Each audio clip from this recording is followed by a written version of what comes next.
It is kind of lopsided. You see this? I'm seeing this. Hold on. No, it's the other way around. What is going on? All right, boom. That looks a tiny bit better. Ignore the ever so slight unevenness, and we'll get ready to begin. Welcome back. It is Sunday morning. We're going to start with some light joint mobility, slowly working our way through as much range of motion in each of our joints as possible so that you get a couple of little gentle movements to help loosen up your body, to help you wiggle through your day and help you feel a little smoother, a little less stiff. Because muscle stiffness is just the muscles all tense up and unable to relax and share the burden with some of their muscles, right? So, we're gonna go ahead and get started with that. And then after a couple rounds of going through some joint stuff, nice and gentle, me rambling to you about whatever it is that I can think of on the spot in the moment. And then we're going to do some back and posture work. All right. Most of the time when we are slouching like this, the muscles in the upper back get really loose, get really relaxed. And then the muscles in the chest get kind of tense and tight because that's the position, or at least they get short because that's the position we're hanging out in. So we're going to try our best to strengthen some muscles so that we can at least fight it a tiny little bit. All right, let's do this. We're going to start with the joint warm-ups. I want you to use your fingers and your hands and slowly go through as much range of motion in your finger joints as possible. Open up those hands all the way. Close the hands and open and close and open and close and open and close and open and close. Buddha said slept funny, dot dot dot, and I didn't read the rest, but maybe he's not cursing at me yet. They scroll too fast. I'm not even sure it was Buddha now that I said it out loud. Oh no, it's gone. The chat is. Hold on, I'll just find that. We're opening and closing our hands. Oh no, I showed up, but might not work out. That's absolutely fine. We're doing very gentle work. All right. Slept funny. If there's something that feels extra weird, you can skip that altogether. If your whole entire body feels extra weird, then sounds like an excuse. Okay, get to work. I'm just kidding. Take your time. Do whatever you gotta do. All right, hands. Hopefully, your fingers have gotten a little bit of action and now have gotten real tired. For a lot of people, when you try to open up your hands, when you try to extend your fingers, you're probably not going to be very good at it because we don't typically do this motion with any sort of intensity at all. So when you're trying to do it yourself to get the range of motion you can out of your finger joints, typically your forearms get a little tired, your wrists get a little tired, everything gets a little floppy and tired, and you're like, ugh. That is definitely something that you can train, right? Because grip strength, you might know, is really important. Grip strength is super good. There's some tests out there, some studies out there that show that people who have good grip strength tend to live a little bit longer. And when you train grip strength, because you think, oh, that's gonna make me live forever, you gotta also do a little bit for the reverse if you can, because you can't just build one side of your muscles, right? You can't just train your pecs without training your back. When you train a muscle, the muscle gets tight. It's like, right, you get this position. But if your opposite, opposing side muscles get a little too weak, then you'll get more and more and more and more like this, right? We need to even it out so that you got balance. That's what I'm talking about when I'm telling you to train this thing. Open up the hands. These are the extensors. All right. Once you've done these a little bit, remember that the show is a joint mobility warm-up show, so you don't have to work that hard. You don't have to go with maximum force and effort. You just need your fingers to move through their range of motion. I'm telling you this so that you know, because most of the time when you're using your muscles to do it, even if it's a joint mobility show, you still got to use your muscles to do some stuff, right? Now that your fingers hopefully are warmed up, let's move down into the wrists. Slowly work your way through some wrist rotations. We're not going crazy. I know most of the time I'm going flopping around. That's not the point of this right now. And if you can't get your wrists to go through their full range of motion, you can't twisty all by yourself using your own muscles, you can use one hand to move the other. Right? When you go like this and you try to save some time, you do both hands at the same time like this. Oftentimes you're flexing your muscles as hard as you can in your wrists, right, in your forearms, and you're trying to go to pull it through its maximum range of motion. When you get tired, you don't have to work that hard, all right? This looks a little crazy, but it's much easier on your wrist muscles because you're just kind of relaxing the hand and you're letting the other hand sort of slowly push and pull you through the range of motion. Cool? So even though this might look a lot faster and you can do both hands at the same time, sometimes you just want to do one hand at a time and take it chill. Slowly work your way through your wrists. And if you have some wrist injuries, some wrist tension, if you try to do some handstands the other day and all of a sudden your wrist went, "Ugh," and you're like, ah, that's okay. You don't have to go as intense, go as hard on your wrists. Give it some time to rest from that acute tingle, and then make sure you do some of this to keep your wrists feeling loose so that you don't have long-term wrist weirdness. All right? That's the wrists. We're gonna move up the arm into the elbows. I want you to tuck your wrists by your ribs, and I want you to flap the wings of your chicken. You don't actually have to flap the wings of your chicken. I just want you to recognize it looks like a chicken. All right, and then we're gonna push the hands through and past the ribs. We're gonna bring it around. Boom. This is our elbow movement. Hopefully, as you do more and more of these, your shoulders will stop kicking in as hard and you won't be like, shout, chicken wings, chicken wings, chicken wings, and you can relax a little bit and gently chill out as you do more chicken wing things. These are just elbow circles, all right? We're gonna keep going, but we're gonna go in the reverse direction. So instead of tucking into your ribs. We're going around and back, and then we're smacking our ribs with the back of our hand, all right? Whoopsh, whoopsh, whoopsh, whoopsh. Except our ribs, all right? Let's go. If you're feeling a bunch of tension in your shoulders, remember, try your best to relax. It's about elbow circles, elbows, elbows, elbows, elbows, elbows. How much time we spend in each position is completely subjective to how much random rambling I got for you. All right. So if you feel like I'm going a little fast on the one, you're like, wait, that wasn't fair. We need to spend more time on the other one. Feel free to change directions at any time and just keep going. All right. Because we definitely spent way more time, I think, going backwards than we did forwards. So I'm switching back to forwards. All right. Whew. Those are your elbows. We're going to move up into the arm circles. Had a conversation with my mom yesterday. She said she's struggling with bringing her arm up this way. So we're gonna go figure that out a little later. Maybe not right now. But we're doing some arm circles. Take your time. Bring that arm back.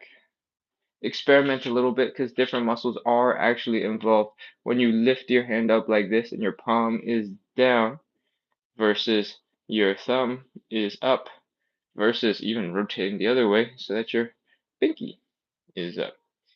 Experiment with the circles, but then don't try to actually have your muscles work too hard for the whole entire duration of the time, right? Yeah, I'm telling you, try a couple of times, make sure there's nothing that feels weird, and then just find a gentle way to keep doing circles.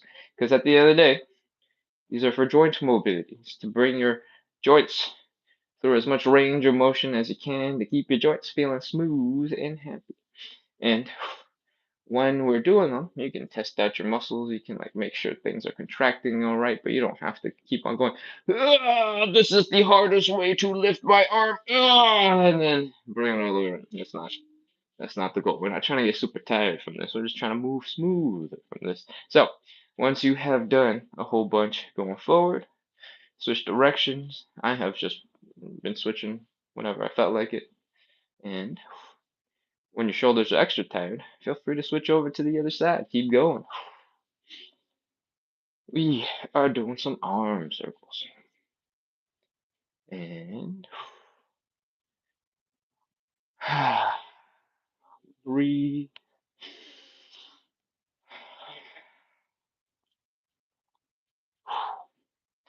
One slightly different variation is that you can try is to lean your shoulders up against the wall and then do just very strict up and down.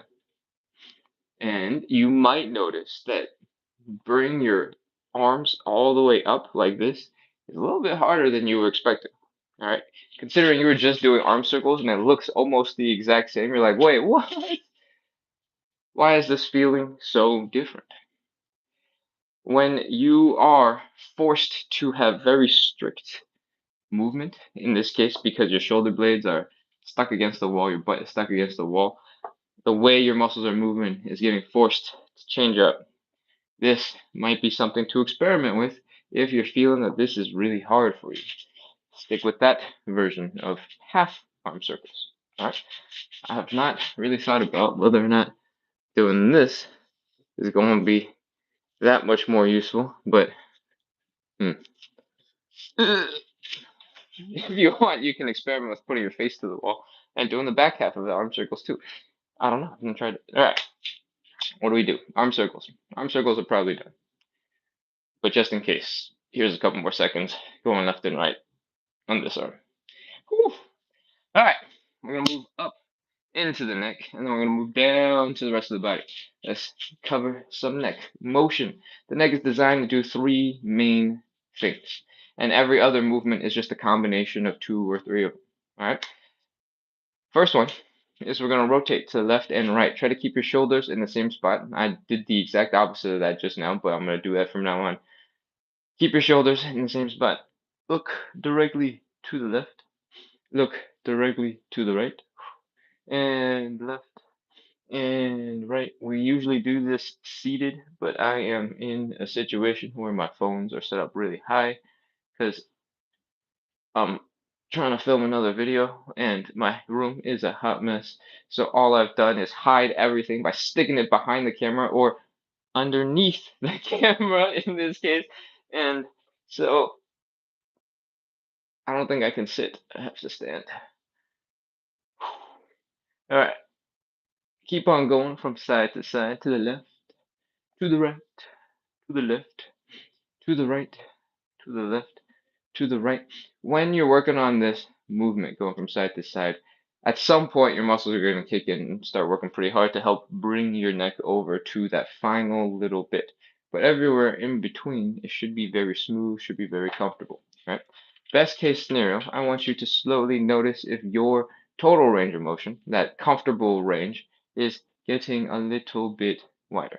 And then finally, at the very, very tail end, you go, ugh, and then you pull on this, and then you contract this one a little bit, and you have to work a little bit at the very, very tail end of each side.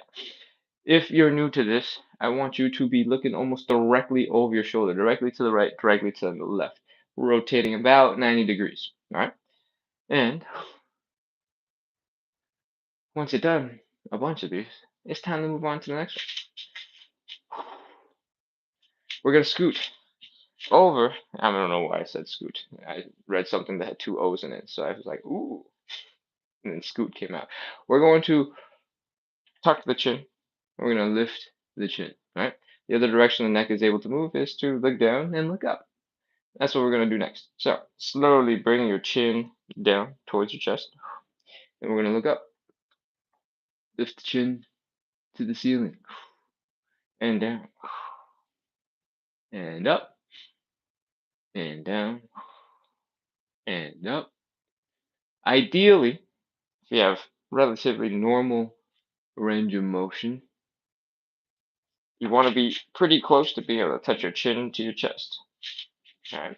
And you want to be able to look up so that you can see slightly behind you. Like straight up and then slightly behind you.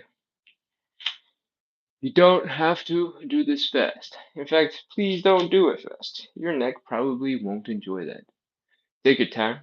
Slowly do what you can. And as you get more comfortable over the reps that we're doing, over the course of several weekends, because we do this on the weekend every weekend, feel free to experiment with opening it up a little more. As you go through some of this range of motion, you might notice that, oh, hey, look, that old injury that I had, or that old funny sleep thing that I had that other day, you might be feeling it because you're bringing your body through that range of motion. There are lots of things that we might have problems with across our body. All right. And a lot of the time, unconsciously, we'll be avoiding a certain type of movement because it causes discomfort, causes pain. And that is completely normal because we don't want to experience discomfort. We don't want to experience pain. However, when we slowly go through these joints, when you're forcing yourself to go through a way of checking all of the different types of movements that a joint is capable of, you might notice some things are feeling a little funny, feeling a little bit weird, and then you might remember, oh yeah, I did have that thing that one time, and what's important is that you don't actively avoid any movement permanently without knowing that it's there, right? Like if you're avoiding it by accident, you're going, oh, I forgot about that. That was like 14 years ago or something. It's probably a good sign that you've recovered and healed from the original thing, and maybe a little bit of movement might help. Go check with your doctor, right? Make sure everything is actually more or less healed up. But now you need a little strength training, a little bit of movement to help loosen up and get it functioning like it's supposed to function instead of whatever babied version where you just haven't used it in a while and you're like, oh, I forgot this thing was here. Huh. All right, so where are we going with this? What do we cover? We did the neck. Let's do some tilting. All right. We want to keep everything nice and neutral. We don't want the chin up. We don't want the chin down anymore, right? We already did that. We're going to tilt the head to the left. We're going to tilt the head to the right. It's basically some side bending, right? Except, for our necks. And we're going to left and right and left and right and left and right and left and right. Be nice and gentle. Try to bring your ear down to your shoulder without rotating like this, without bringing your chin up. We're trying to keep it neutral. Boom. So that you're still facing straight ahead. You might want to stare at something in front of you and use that to help keep your head feeling neutral. And once you're done a bunch of these, you're gonna be feeling that nice stretch in the side of your neck. Oftentimes I talk about using this as a neck stretch. Actually, every single movement that we've done for the neck can be turned into a neck stretch if you just spend a little bit of time, you apply a little extra pressure in this end position, right?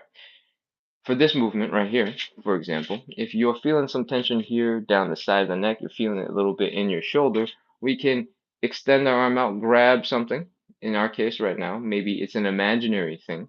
And then we're going to lean our heads in the opposite direction, right? So right hand is going out, left head is tilting to the left. We're lengthening this chunk right here.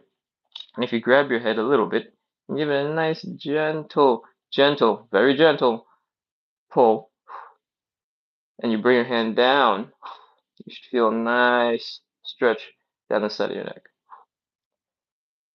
And if you do the other side, that should feel nice. Remember, we're grabbing something, we're leaning in the opposite direction, feeling that stretch build in. Whew. Boom. We're just grabbing imaginary things. If you want to grab a real thing in real life and you want to just grab the bottom of a chair, hold on to it, that also works. It'll be easier to lean your body away if you're holding on to something real. But if you're absent of something real, you can use an imaginary thing and it still works. Right? That same principles apply to the neck up, neck down, the rotation. You probably don't need that much more rotation. Usually it's the front and the back, the muscles along the back and the front of the muscles and the sides and the muscles that need a little bit of extra attention. So use the same principles for the forward and back. If you tuck your chin a little bit and you apply a little bit of pressure here in the front, you can get a nice stretch down the backside. It's a little bit harder on the front. You probably don't need the front nearly as much as you do the back because most of the time the tension headaches that come from these muscles in the back of the neck are from your head dropping down. Cool? All right. We're done with the neck. We've talked about the neck for a long time. It's time to move down to the torso. We went from the fingers to the hands to the elbows to the arms to the head, and now we're coming back down. What I want you to do is rotate. I want you to slowly bring your shoulders across your body. Try to keep your hips in the same spot if you can. And we're going to rotate, not with our head, but with our torso. Let's do that thing where we look from left to right. Before we isolate the head to look left to look right, now we're going to use our spine to do it. All right, lift, and right, and left, and right, and left, and right. Try to keep your hips in the same spot and get the movement coming out of your spine. If you cannot go all the way to the right, you cannot go all the way to the left, don't worry about it. Just slowly work on what range of motion you do have control over, what you do have command over, and just keep going. After a while, once you're a little bit more in the groove of the motion, you can let your arms relax and you can let them sort of flap around and slap yourself in the hips, slap yourself in the butt, and keep on letting your arms swing nice and relaxed.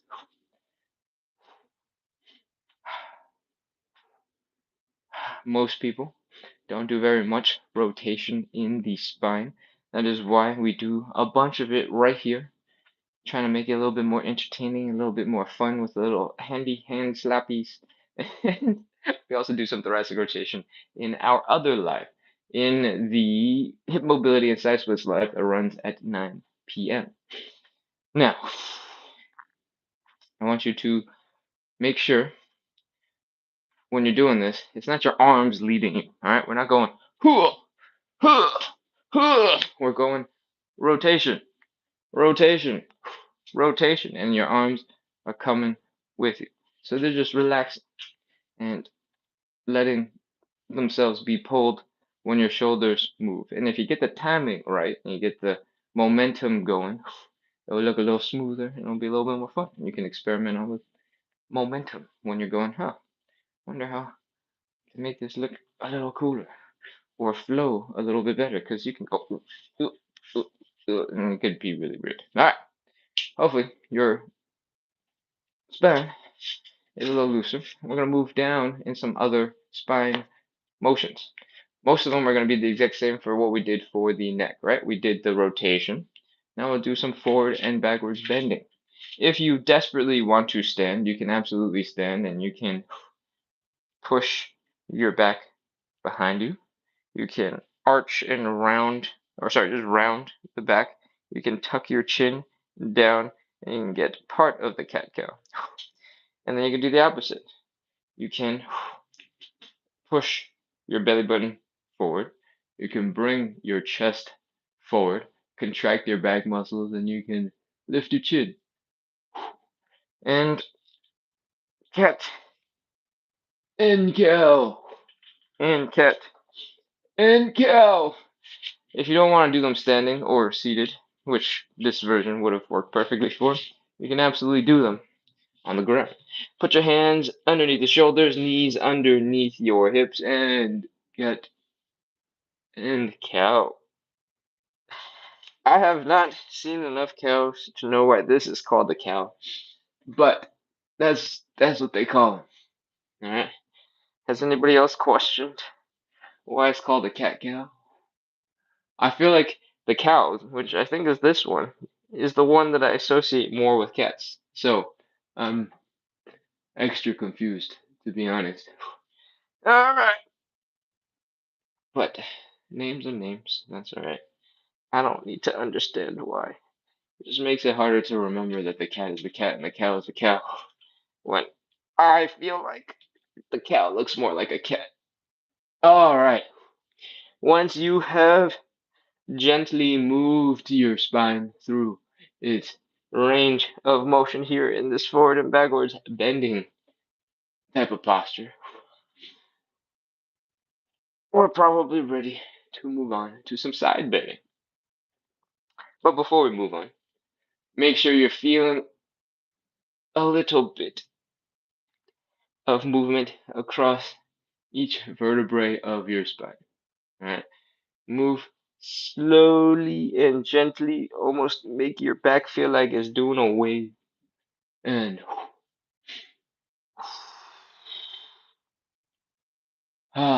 okay. Again, we don't want it to be super intense, right? This is joint mobility. This is light-ish work. We don't want to spend a lot of time forcing everything into every position. We do want to open up and unlock a range of motion, but if it feels too intense, you can just focus on very gentle movement. You can focus on the range that feels a little bit easier for you to handle. And that is an okay place to start. It's an okay place to be at. All right, we moved the spine forward and back. Let's do some side bend. All right. Benji wants to come hang out. He's scratching the door. Maybe I'll let him in later. When we're doing side bending, I want you to basically go side to side. All right. But it might help to help stabilize and to help you focus on that side to side bending by having your shoulders and your butt up against the wall, because the wall is going to keep you from twisting. Right. If both your shoulders stay against the wall the whole time, or more or less against the wall the whole time, you'll be able to focus on that side to side. If you let your hands go down your leg, you'll feel that side bend happening. If you do feel it, you're gonna feel a lot in the muscle on the side getting stretched, in your obliques getting stretched. That's okay. If this is feeling real gentle for you and you want to activate some more muscles because you're like, muscles, I like, feel free to extend your arms up above your head, or just partially a little bit. Doesn't have to be perfect. And letting your body bend. Right? When you push your hands down like this, is probably very similar to the opposite when you put your hands up like this. But when you come in and out of it with your arms extended like this, you're fighting against gravity a little bit more, and it might feel a little bit more intense. And you might like, all right.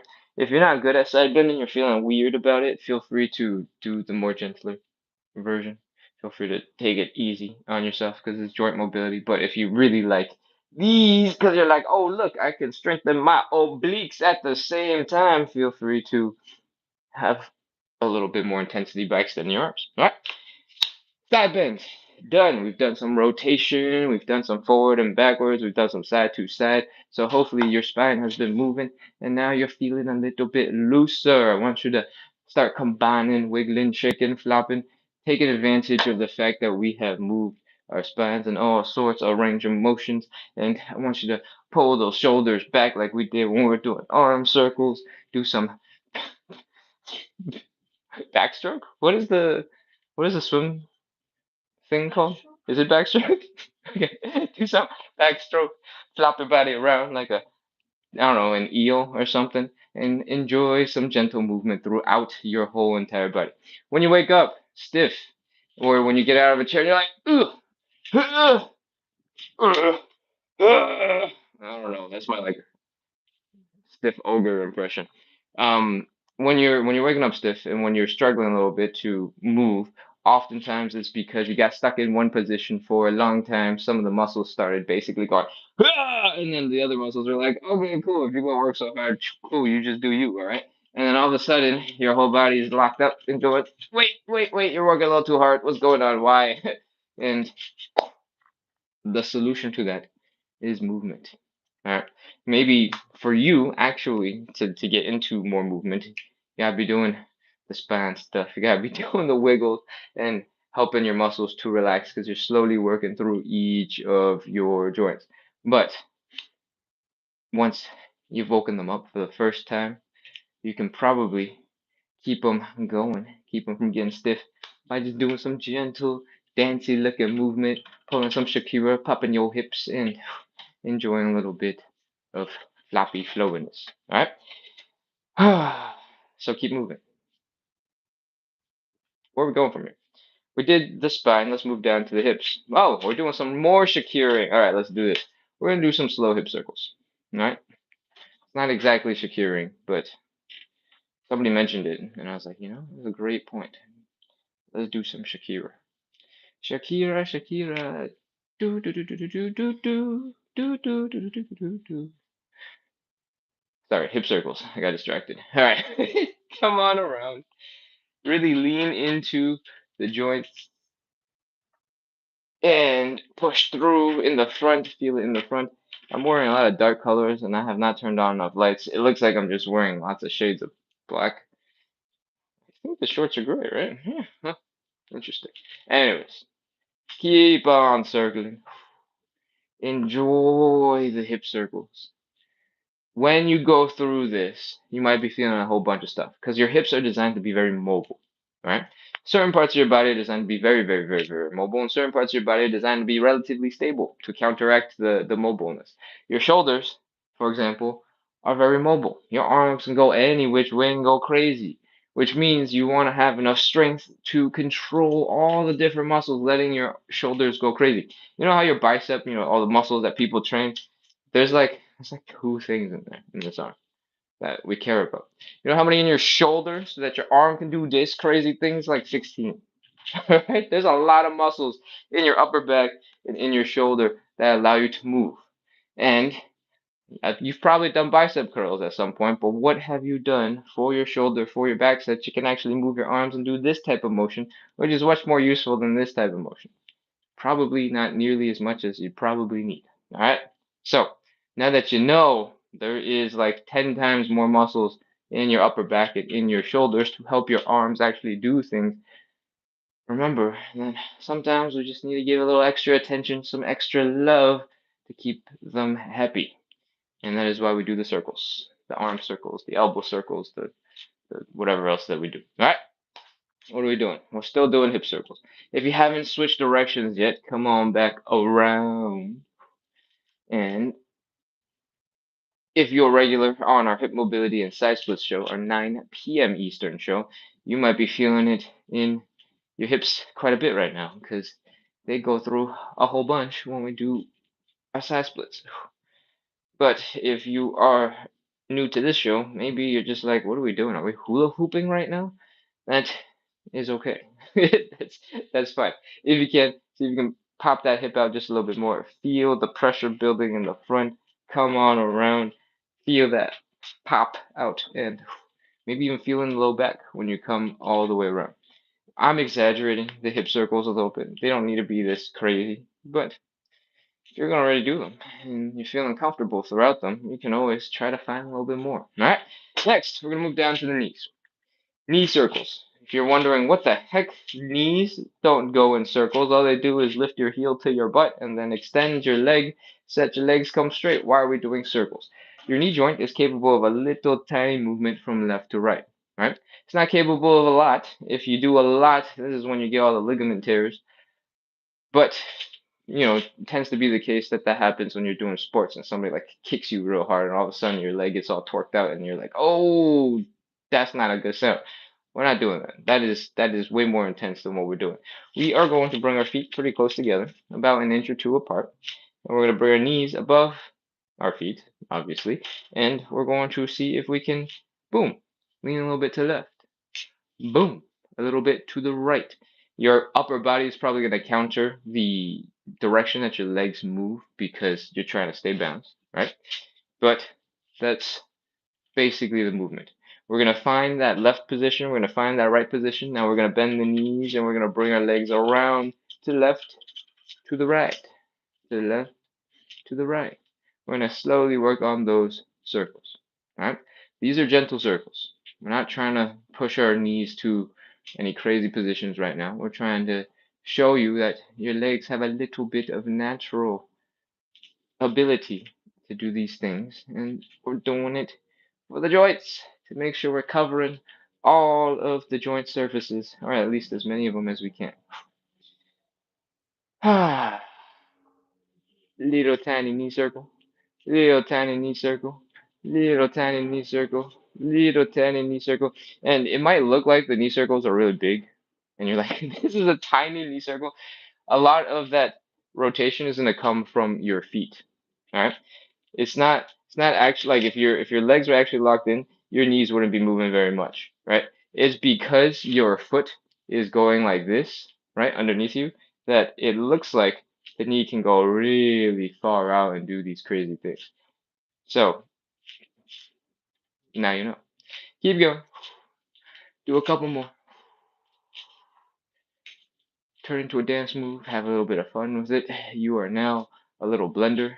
You're blending whatever your feet are standing in, and we're going in circles. I try to come up with funny little things to help you remember the movements, to help you imagine fun stuff so that it's not nearly as boring when you're just going, hey, I'm going to go do some knee circles. And you can't wait to tell your friends about the knee circles that you've been doing, all right? Once you've done one direction a whole bunch of times, make sure you even it out more or less the other way. And have fun with it, all right? If anything feels a little stressful, if you feel like you're a little off balance, you feel like something's not so comfortable, feel free to dial back the intensity. You don't have to go, you know, this isn't the Matrix. We're not going and trying to stay balanced. We're just trying to take our knees through some gentle range of motion. All right, let's move down to the ankles. Ankle circles, just like our hands, just like our wrists, they have a lot of mobility. All right. And we're going to move our ankles through that range. I'm going to scoot over here where it looks like there's no chat on mobile and try to get close enough that we can do some ankle circles from right here. Where am I going? Right here. Boom. All right, we're going to focus on one leg at a time. If you let your leg get pushed into the floor and then slowly apply a little pressure all the way around, that will help your ankle get into its full range of motion without you bending over, without you physically grabbing your foot. The last couple of days, and yesterday included, we sat down, we used our hands to manipulate our feet, and that is absolutely cool. It's absolutely good. Once you have discovered what your ankles are more or less capable of, you can start using other ways to do it. This is one of those other ways. Hold on to a wall for a little balance support if balance is not your strong suit right now, and keep going. Remember to breathe. Don't hold your breath. Oftentimes, when we're doing something brand new and we're really focused on it, we're going to be holding our breath because we're like, is this right? Is this right? Is this right? Is this right? That's not how this goes. All right, this is gentle movement through the joint to help give it some love, to help it move a little smoother because you've been training it to move smoothly. A lot of the time, when you avoid using the joint or you just don't use it in your normal life, it doesn't perform as good when you want to use it. This is what we're doing. We're making sure it's ready to perform when you want to use it. Switch over to the other side. I don't know how many of these we've done on any of the sides because all I do is talk to try and distract you from the movement itself.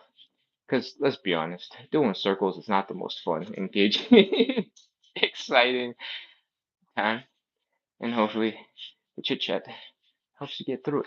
If you actually just love the hip circles or the circles in general, let me know because I want to learn from you. I don't like doing these by myself. I know that they're important. I know that thoughtful movement through the whole range of motion is good, but I don't know if I have the patience. I mean, I'm talking a lot and I'm explaining way too much and going on little tangents so that we do more reps. For most of you, if you did 10 to 20 reps, just to get your day started here and there, did a couple here, did a couple of wiggles, and you slowly moved around through your body through the course of a day, that'd probably be a good amount.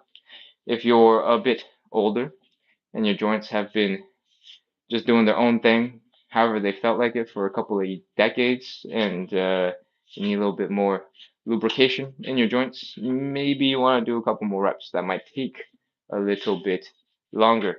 And if you can find cool little, cute little ways to make that happen without making it feel like a burden, that will really help. I talk about taking the 2 minutes while coffee is coming out of the machine or waiting for your microwave to finish up spinning up the lunch to do gentle movement to help you move a little bit smoother. Most of the time, I make it more about like these bigger more fun, floppy movements that look entertaining, or maybe even calf raises and squats and lunges and that type of stuff. But if you're gonna incorporate some joint stuff, you're gonna incorporate some chicken wings, please add it in however it makes sense. All right. We're done with our ankles. We're gonna move down into our feet. Your feet are very similar to your hands in that you got 5 toes, you got a palm of your foot or the bottoms of your feet, you got wrists, you got all this stuff going on. All right. So your toes have a lot of equivalence to your hands. They're adapted a little bit more to brunt force and trauma because your feet do that instead of your hands, but they share a lot of commonalities. For example, you can do this, right? That was the first thing that we did during our show. We're gonna do the same with the toes. Lift your toes off the ground. All your weight is on your ball of the foot, on the heel of your foot, and your toes are pointing up, up, up, up, up. I'm trying to figure out how to get close and yet not too close to the camera. Boom, all the way up. And then we're gonna do the opposite. Boom, we're clenching the fists. We're making little tiny toe feet. What am I saying? We're closing. What are foot fists? The toe fists. Foot fists. And then we're doing the opposite. Open it up and close it and open it up and close it and open and close and open and close and open and close and open and close. If I just went too fast right now, you're like, what? How do you move that fast?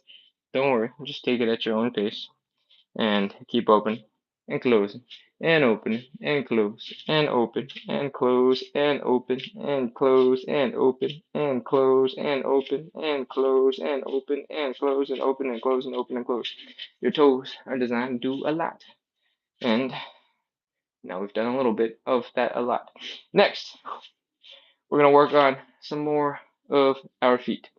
We're going to work on some different directions, like spreading our fingers. If you can, try to spread those. For a lot of you, that will be a brand new motion you've never tried before, and you'll be kind of confused. That's a-okay. You can start with one toe. You can kind of like grab your own toe, pull it off to the side a little bit, and see how that feels. That is totally fine.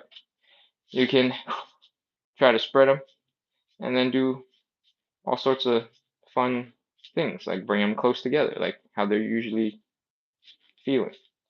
You can do a couple other things. For example, lifting just your toes up. Boom. My brain sometimes goes crazy and can't figure out how to do it. So you can stare at your own toes as you try to figure it out. Boom! The big toe by itself is up in the air. Everything else is pushing straight down. Teach you a little bit of fine motor control for your toesies. Now do the opposite. Big toe is down. All the rest of your toes are up. This is a really important position in general because your big toe is really strong. It's really good at helping you balance. It's really good at being pushed off of to get into like acceleration. Oh, I just knocked over the dog water bowl.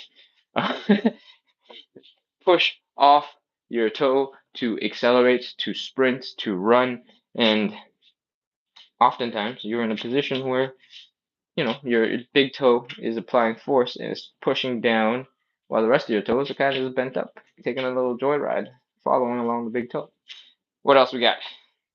We can do a couple of those back and forth. Big toe up, other fingers down, or other toes down.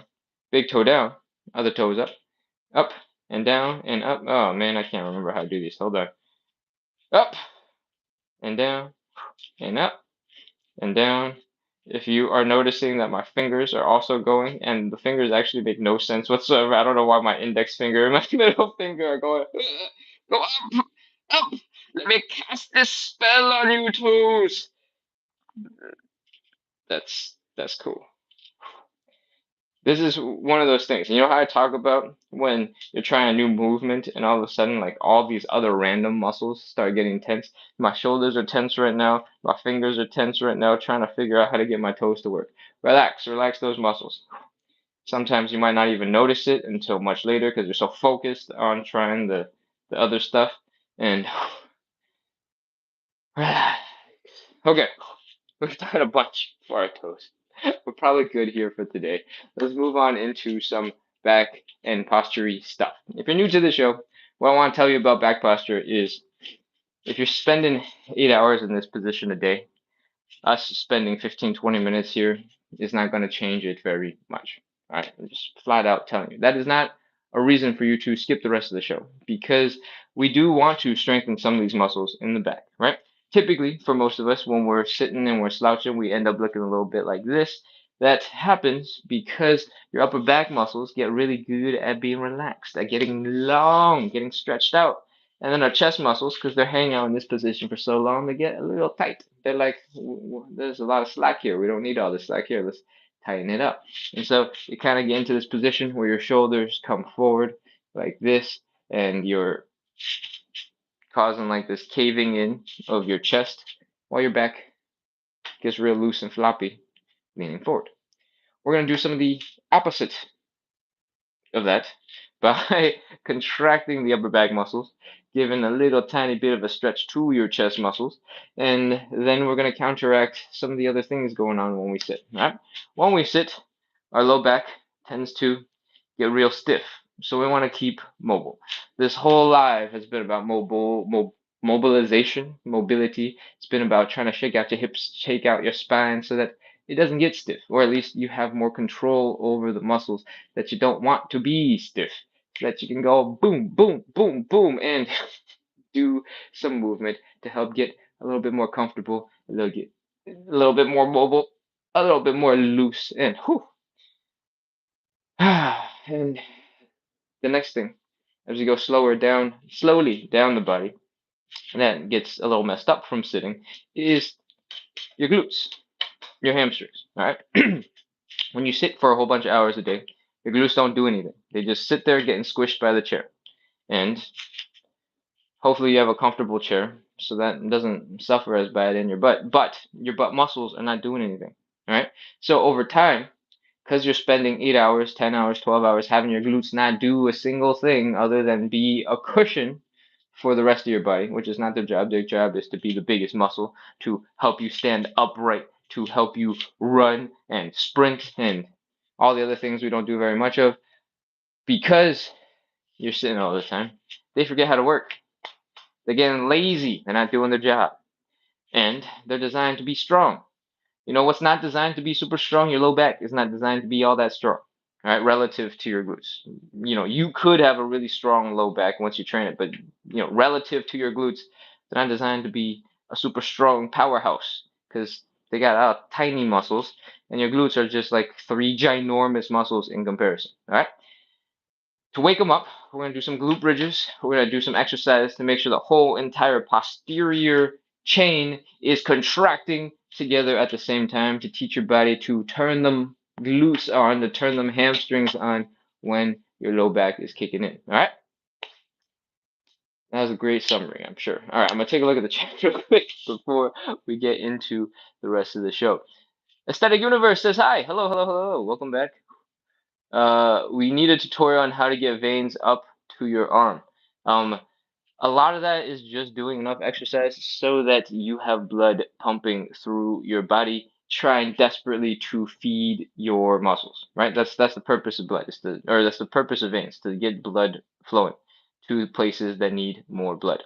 If you're not using your muscles so that you need more blood, you need more fuel running into your arms, your body's never going to make them. All right. So sometimes that could be just regular exercise, weight training, but a lot of the time it is just a consistent amount of demand, showing your body that it needs more blood, send more blood. And I don't know why I had a Schwarzenegger accent voice impression doing that, but that's how veins generally work. Your veins get bigger, they get built out more by your body when you tell your body, "Hey, I need more blood, so that my muscles work." That's basically it. All right, where we going? Back stuff. Let's go. We're taking it to the floor. I'm gonna just double check that I can even do this because the camera angle is so high today. Ah! Oh no, too low. I can't see the camera. Where are we at? Oh, that looks good. That looks doable. All right, cool. I won't be able to see myself at all, so I probably won't look at the camera. But that's okay. You can see me, and that's all that matters. Next, what we're gonna do is Superman's. The purpose of Superman's is to contract your posterior chain, lift your chest up off the ground, contract those shoulder muscles, the mid back muscles, low back muscles, and then if you can, lift up your legs, contract the glutes, contract the hamstrings, point the toes if you want a little bit, get the calves working just a tiny, tiny, tiny little bit, and boom, we're bananas. That's how Supermans work. If you want, you can lift your hands up like this, like I don't know, you got scared and spooked by something, or maybe you're scaring somebody, and try to contract your shoulder blades to add a little bit extra. That's the Supermans. We're gonna do 10 of these. All right, we're gonna inhale, and then we're gonna come up into our high Superman position, and then we're gonna control it coming down, and sink on down into the floor. Let's go. Inhale up, exhale down. Try to come down with control. That is really helpful for building strength. Is the negative portion of the movement. Negative is not like positive, and negative is not good and bad. It's just eccentric and concentric. Oh man, these words just get more confusing. Ignore the fact that negative has a negative connotation. Is really good for your body to come down with control. All right. Oh, we just did the second one without me giving any instructions. That's my bad. Inhale up. Exhale down. That's 3. Whew. Again, inhale up. Exhale down. Whew. That's 4. Again, inhale up. Exhale down. 5. Again, inhale up. Exhale down. That is 6. Inhale up. Exhale down. 7. Inhale up. Exhale down. 8. Inhale up. Exhale down. 9. Last one, we're gonna hold for extra long because it's the last one, all right? Inhale up. Hold. Hold. Hold. Hold. Exhale down. That is a Superman. All right, let's roll over.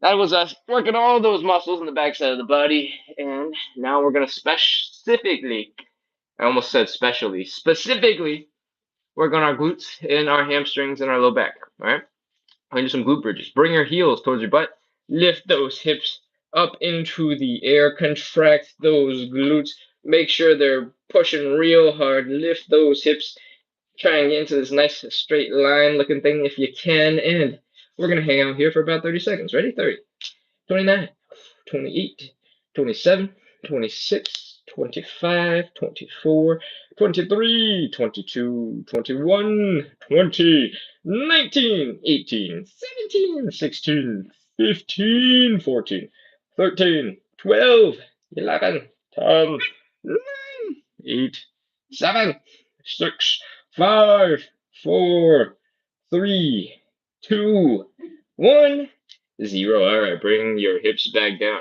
I did so many random like voices that my voice feels a little funny, and I can't remember what my like natural voice is supposed to sound like. This is kind of weird. I haven't really done that before, and now I'm confused. Okay, relax, relax, relax. Okay, there we go. I think that's my normal voice. Whew. I don't know why we got up. I was just so flustered by my voice being weird that I started standing. Lay back down. We're going to do some core work, all right? We're going to flatten our low back against the floor and make sure there's no space underneath. And we're going to do some table tap, which is the name of this move in Pilates, I'm pretty sure. It's gonna look a little like this. We're gonna get that core engaged. I want you to lift your chest up a little bit if you can. If it's really tiring, you can lay it back down, all right? No pressure. And we're gonna push the legs away from us while keeping the back low. And the core is gonna get challenged more and more and more and more. Keep breathing. Don't hold your breath. And you might need to breathe shallow breaths, so we're not doing the big inhale, exhale, because when you do that, all your muscles are gonna relax, and that's not what we want. We want to hold that tension.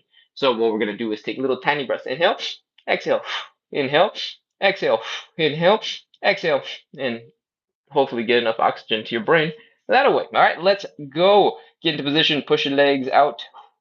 Lift your chest up a little bit if you can. Put your arms in front of you if you want. Behind you if you want. 30 seconds. Let's go. 30, 29, 28, 27, 26, 25.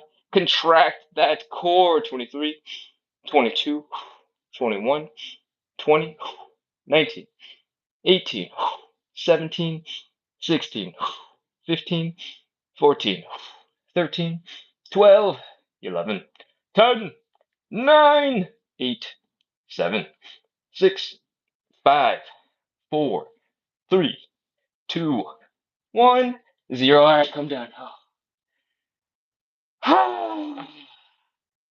That's 3 of our 4 exercises. We're doing number 4 now. Come on up. Buddha, it's your favorite move. Oh, it's time for some wall angels. All right, we're gonna move to the wall. Rest your butt up against the wall. Flatten that low back up against the wall. Shoulders more or less touching the wall. Doesn't have to be as flat or smooth. And we're gonna rest our head against the wall as well. All right. Then we're gonna attack our enemies with our elbow strike. Smash them about smash the wall basically about shoulder height, and then go again on the side. Here we go. Right now, we want your back of the arms, your elbows to be touching the wall. And then we're going to make this a lot harder by rotating the arms so that the back of your wrists are trying their bestest to touch the wall too. All right? It's going to be really hard for most of us. You would have to have insane amounts of flexibility, all right, for your normal person, and it's crazy. One of the things that's going to happen when you try to do this and you're trying desperately to get your arm to come back is you might go, "Huh," and you might stick your ribs out, your belly button out that way to try and get this rotation to happen, right? Because you can't get there. So you go, "Huh, look, I did it this way." That's not the point, all right? Remember, the low back is supposed to be stuck against the wall. That's why I said it earlier. And we're challenging our shoulders to do the work. It's not coming from our spine, it's coming from our shoulders. Now, we're gonna bring the arms up and down, and it's gonna hurt. It's gonna be uncomfortable. I mean, it's gonna hurt in the sense that our muscles are not happy, not in the it's gonna be bad for you kind of way. All right. Arms up, arms down. Let's go. Let's go down first. Whee! This isn't so bad. It is okay. Now let's go up. Oh no! Keep your elbows by the wall. Keep your hands as close to the wall as possible. Come on down. Ah, ha, ha. Not so bad. Not so bad. It's okay. All right. All right. All right. Come on up. Oh no. Oh no. Oh no. Oh no. Oh no. Oh no. Oh no. Oh no. That's 2 reps maybe. Back down and up. Whew. That's 3. And down. And up again. Whew. That's 4 and down and up ish again. 5. You can do a couple of different variations of this and see which one causes you to struggle the most. All right, my belly button came out just now, so I'm fixing that. We want the elbows as close to the wall as possible. And for most of the movement, you should probably be pretty close. Maybe the hairs on your arms can feel the wall. All right. And the reason why we want that is because we're forcing your upper back to contract really hard. And when you're doing that, your wrists, on the other hand, are going to be really hard because they're going to want to tilt forward like this. Just try your best. And when you feel like, hey, it's getting a little easier, just check your wrists. And, remember, you're probably not making it any easier. It's probably just you getting more relaxed. Let's keep going. Ooh, low back against the wall. Don't forget it. And hands down and up. And down and up. And once your shoulders are completely fried and you're like, nah, they don't want to move anymore, we're ready to restart the whole thing and get back onto the floor. Give your shoulders a second, maybe shrug them real hard and then go, let them relax, let them fall down and chill out again. And now get back to the floor. Let's go. Floor time. We're doing the whole cycle 3 times. And lay down. That's nice. All right. That's enough relaxing. Let's do it. Inhale up, exhale down. We're doing 10 reps. Inhale up, exhale down. I do this thing where I lift my head a ton on the inhale up. You do not need to lift it so high. You can keep it relatively neutral. All right, exhale down. Oh, that's 2. Inhale up. Exhale down. 3. Keep going. Inhale up. Exhale down. That's 4. Inhale up. Exhale down. 5. I'm experimenting with random things to do with my arms to see how I can get them to do cool stuff. You don't have to experiment. You can just stick with one and work on it. All right. Inhale up. Exhale down. I think that's 6. Inhale up. Hold. Exhale down. 7. Inhale up. Exhale down. 8. Inhale up. Exhale down. 9. And one last one. Really try to bring your chest up into the air. Let's go. Inhale up. Hold. Hold. Hold. Exhale down. That's our super brains. All right, roll over. Boom. Glute bridges. Get those glutes firing. We're gonna go for a little longer. That previous one was our warm up. We're going for 45 seconds now. Benji, your dog hair is all over my mat. What the heck, dude? All right, 45 seconds. Let's go. Hips up. Extend the legs. Push them out a little bit more for a little bit more hamstring action. 44, 43, 42, 41. Make sure your glutes are clenching. You are pushing through. 40, 39, 38. 37, 36, 35, 34, 33, 32, 31, 30. Don't get distracted. 28, 27, 26, 25. You like how I said don't get distracted because I got distracted. 20, 19, 18, 17, 16. Flex those glutes. 14, 13, 12, flex those hamstrings, flex those abs, control, stay strong. 10, 9, 8, 7, 6, 5, 4, 3, 2, 1, 0. All right, come on down. Whew. Breathe, sink into the floor. Flatten out your low back. You might want to try tucking your chest to your knees a little bit to help with that flattening your low back motion. And we're getting into our core work. You ready? Let's go. Extend those legs, extend the arms. We're gonna hold for 30 seconds still. There's no, we'll stay with 30.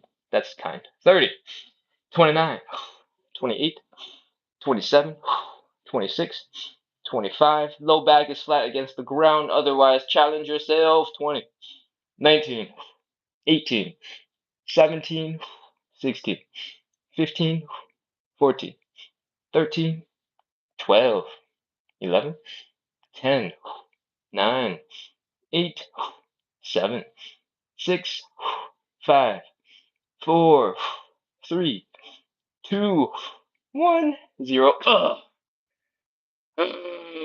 That is our third move.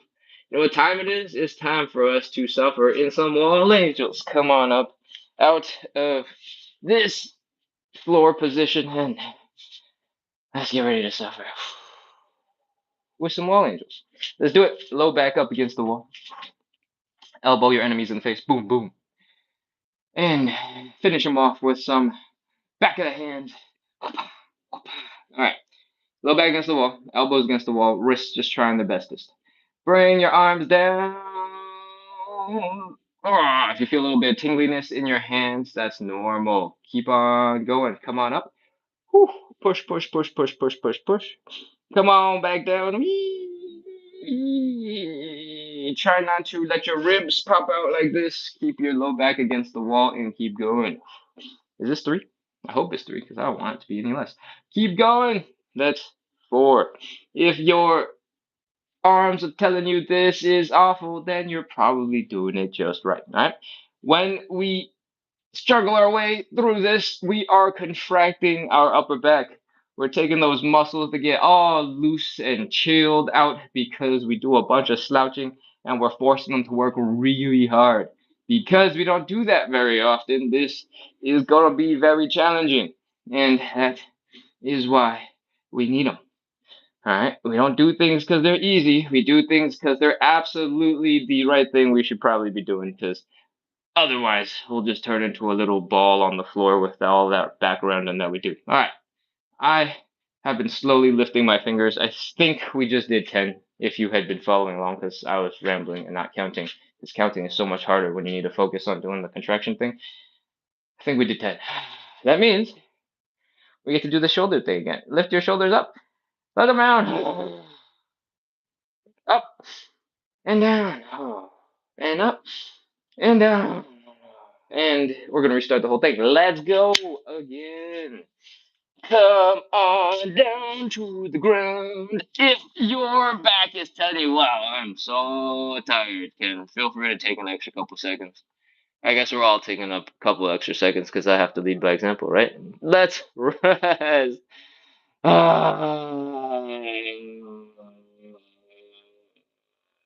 Okay, cool. We're done resting. Let's go. Superman.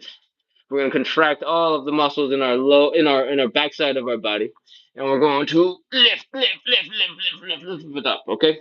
I don't know why Superman flies like this. Seems like a waste of energy for someone who can fly, but that's not the point. It's probably because cameras had to be able to see Superman's face while he was flying, so he arched his back so he can show you his face. Because if you just stared at the top of his head, it would be really boring. All right, Superman's. Let's go. Inhale up. Hold it. Exhale down. This is the last round, by the way. So we're going to hold a little bit longer. We're going to fire the muscles in your body, and it's going to be rough. But now that I've talked so much, hopefully you've had lots of time to rest, and now you're ready to suffer. Let's do it. Inhale up. Hold. Exhale down. That's 2. Again, inhale up. Hold. Exhale down. That's 3. Continuing, inhale up, exhale down. That's 4. Inhale up, exhale down. That's 5. Inhale up, exhale down. 6. Inhale up, exhale down. That's 7. 3 more. We're going to hold for a little extra longer on these last 3, all right? You got this. Survive. Inhale up. Exhale down. Inhale up. Exhale down. That's 9. Yeah, last one. We're going to hold for 3 counts of hold, hold, hold. All right? Let's do it. Inhale up. Hold, hold, hold. Exhale down. Boom, we're done with those. Moving on. Roll over. Time for some glute bridges. If you haven't yet experimented, please try pushing your heels a little bit further away from your butt so that your hamstrings kick in a little bit, all right? Especially if you do calisthenics, the backside of your body is hard to hit. Your hamstring is extra hard to hit. And this is one of the moves where you can absolutely give your hamstrings a run for the money, all right? So, glute bridges. Let's do this. Inhale up. Sorry, what am I talking about? Contract your glutes. Feel those glutes firing. Double check, poke your butt. Feel the hamstrings firing. You don't have to poke them as hard if you can't reach. I can barely reach, so that's why I'm saying that. 45, 44, 43, 42, 41.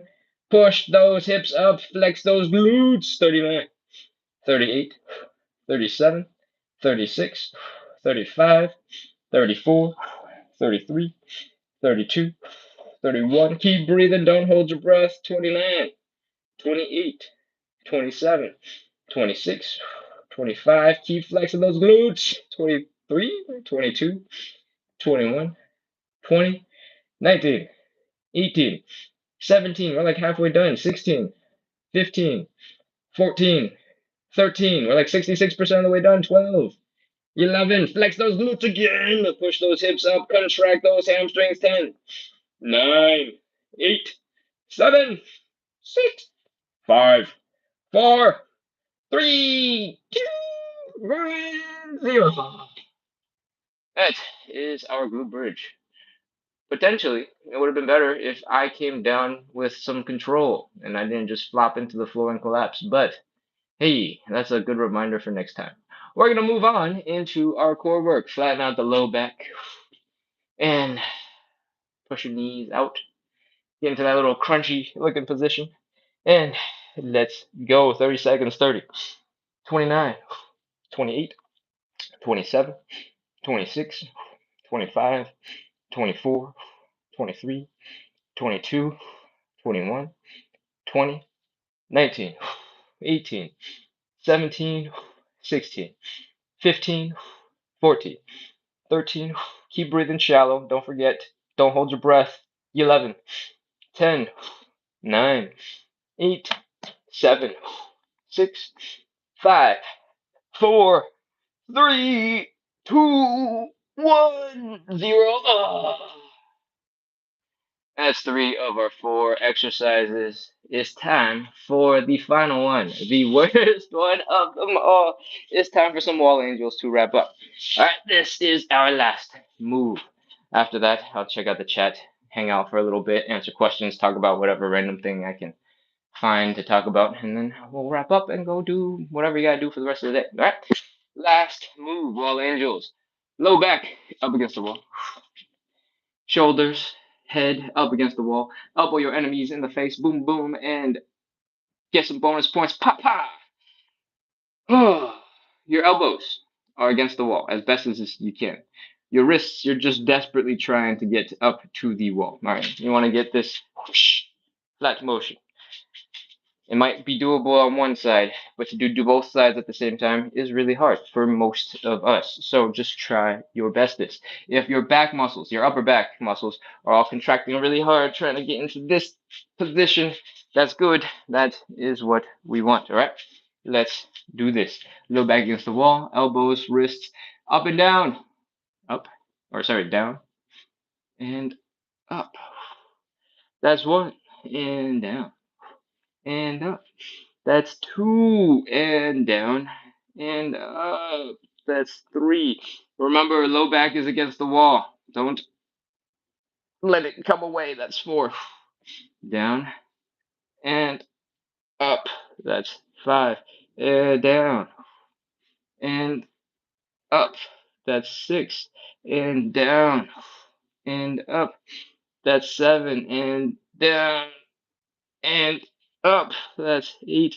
That's down and up. That's 9. Last one. Down and up. That's 10. Oh, if your whole entire upper back is feeling crazy right now, great. That was the point. Let's lift up those shoulders.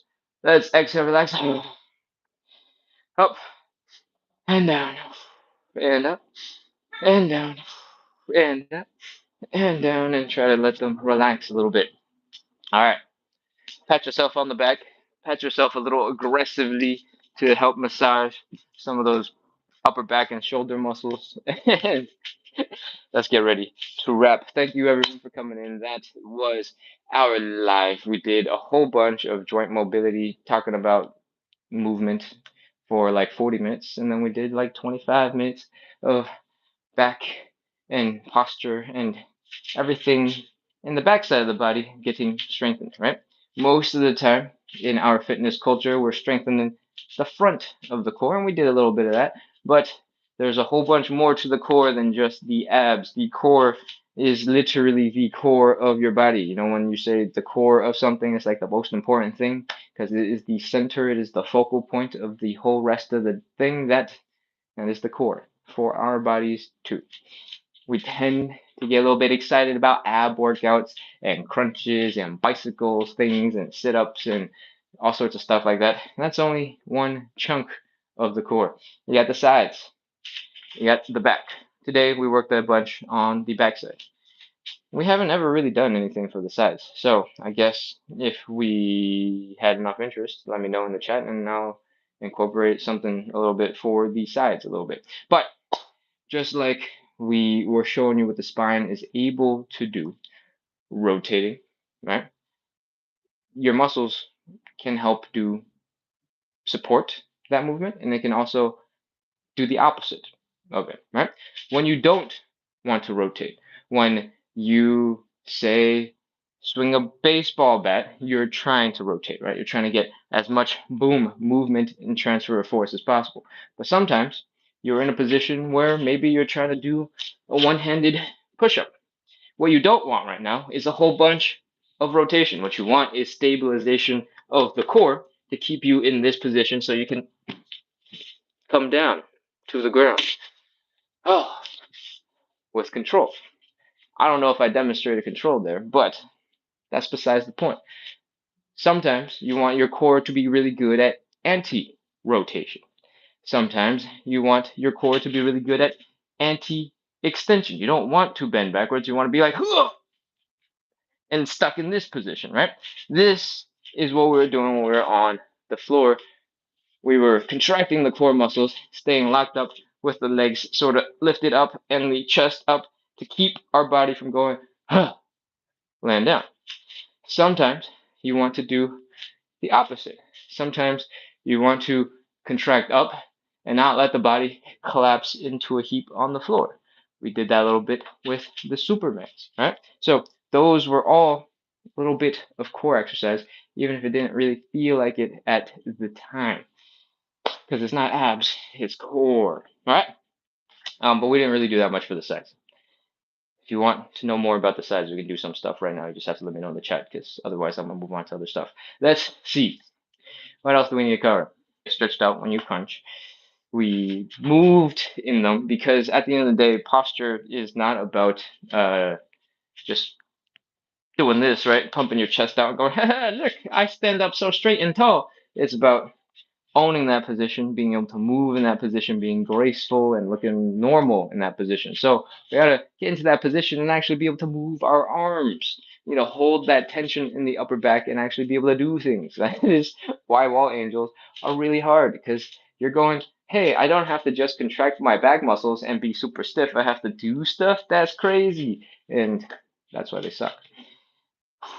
What else? Glute bridges. We talked about this a bunch, but I'm going to reemphasize it. When you sit a lot, your glute muscles forget how to kick in. They forget how to do their jobs. They forget how to support the low back. They forget how to generate power, right? When people tell you don't lift with your low back, that is usually because you forgot how to use the other parts of your muscles. They say lift with your legs. Yeah, that's true. That's a good thing. But your glutes should absolutely be supporting and kicking in, because when your glutes are flexing real hard, everything else near your glutes also tenses up a little bit harder and helps you feel a little bit stronger, because it forces everything to start flexing real hard. All right. We don't need to get too deep into why that works. Just know that when your glutes are working, everything else works a little bit better too. Cool. All right. What else do we need to cover? I think that's probably it. If you enjoy this show, make sure to follow, subscribe, do all those good things. It is the Sunday morning show. That means the next time we do this particular show is next weekend, Saturday and Sunday morning at 9 a.m. Eastern. It's currently 10:21 a.m. Eastern. If it looks funny because I'm looking really far away, it's because I have a slightly bigger clock way over there underneath some stuff. And like I said, I've been filming another video, and so my house is a hot mess. So if you enjoyed this show, the next time we do it is next weekend. But Monday through Sunday, every single day of the week, we have a different show. It is hip mobility and side splits. It is our main show where we do some movement for the hips, where we stretch it out, where we train a little bit. We get low to the ground and hopefully make some progress together. That show is all about practicing consistency, and that is why we do it 7 days a week. That does not mean you have to hop in and do it 7 days a week. That just means that I'm here 7 days a week, so you can pick whatever days make sense for you and come join us for some hip mobility and side splits. All right. What else do you need to know? Most of the content I make, I attempt to make fitness, make movement a little bit more fun. I say fitness because fitness, generally people understand what that looks like. But what I really care about more for most people is a little bit of gentle movement, right? It doesn't have to be a workout. It just, we want to move. We want the body to be able to do things. If that looks a little bit more like some salsa hips, great. If it looks more like something else, fantastic, whatever. It's not that important. What is important is that you move a bit so that you can move well. if you never practice movement, it's hard to be good at movement. And when you have to be all polished and buttoned up and you just got to stand up tall and be like composed, adult, mature people, sure, fine. Like, go be stiff when you got to be stiff, when your work demands it. But when your work does not demand it, you should absolutely be doing some dance moves, doing some body rolls, shaking your hips like Shakira, and having some fun with the movements that you got available to you, because that is how you get unstiff. Stiffness is just your muscles, a couple of them working really hard, and a couple of other ones not really doing anything at all and just being really lazy. So if you wake them up with a little bit of movement and you keep on moving a little bit throughout the day, and you go boom, bada boom, dance, have some fun with it, shimmy, shimmy, shimmy. It'll make everything feel a little lighter, feel a little less stiff, feel a little bit more fun. Hopefully, because randomly dancing makes everybody a little happier. But if that doesn't work for you, that's fine too. Okay, I think that's all I got for the chit chat. So let's take a look at the chat and wrap up. Over on YouTube, Lois says, "Thanks!" Exclamation point. Aesthetic Universe is sent hi a bunch of times. Good to see ya. Asked about the veins in the arms. We talked about that real quick. And Buka Buka says, "Someone just walked past you from behind. That's really scary. Please don't scare me like that." What else? What else? What else? What else? What else? What else? Aesthetic says, "This morning? It's evening here. Oh, 6:44 p.m. Let's see. If we started this live at 6, or how many hours are you ahead? Aesthetic, let's see. We started 9 a.m. If that was 6 p.m. for you, 10, 11, 12, 1, 2, 3, 4, 5, 6. You're 9 hours ahead. Where did that put you? Are you in like Greece? No, no, no, no. I think Turkey's like 8 hours ahead. I think the UK is 5, 9 hours. I have no idea where that puts you, but okay, cool. You're really, really far in the future for me. All right, what else we got? I think that is most of the YouTube chat. Queen R says, "Good morning," and Queen R says, "I'm tired." Well, thank you for being here despite the exhaustion, and thank you for hanging out while we did our warm up. I'm gonna scroll down. I just knocked over the box that the phones are on. I'm gonna scroll over to TikTok. Sweet Caramella says it's 12:24 a.m. Wow, it is late in the evening for you. Or is it early for you? Can it be early? What time zones would that be? Are you like in Hawaii? No. How many time zones is Hawaii away? I have no idea. All right, but it's early for you. Oh my gosh.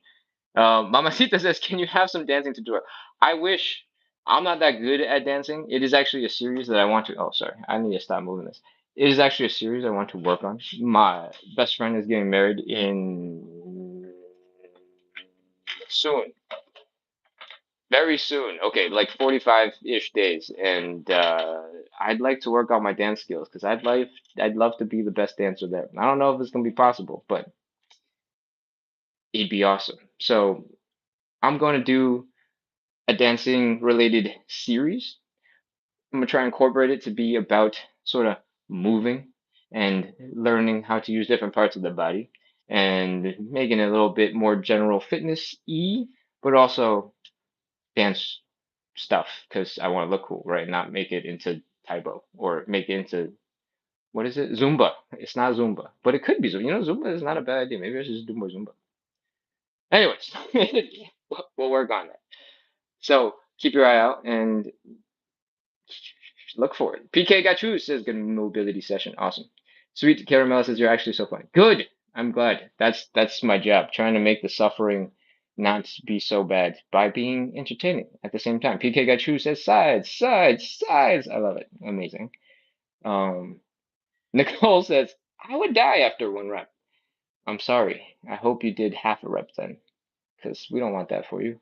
Keep keep suffering in the good way.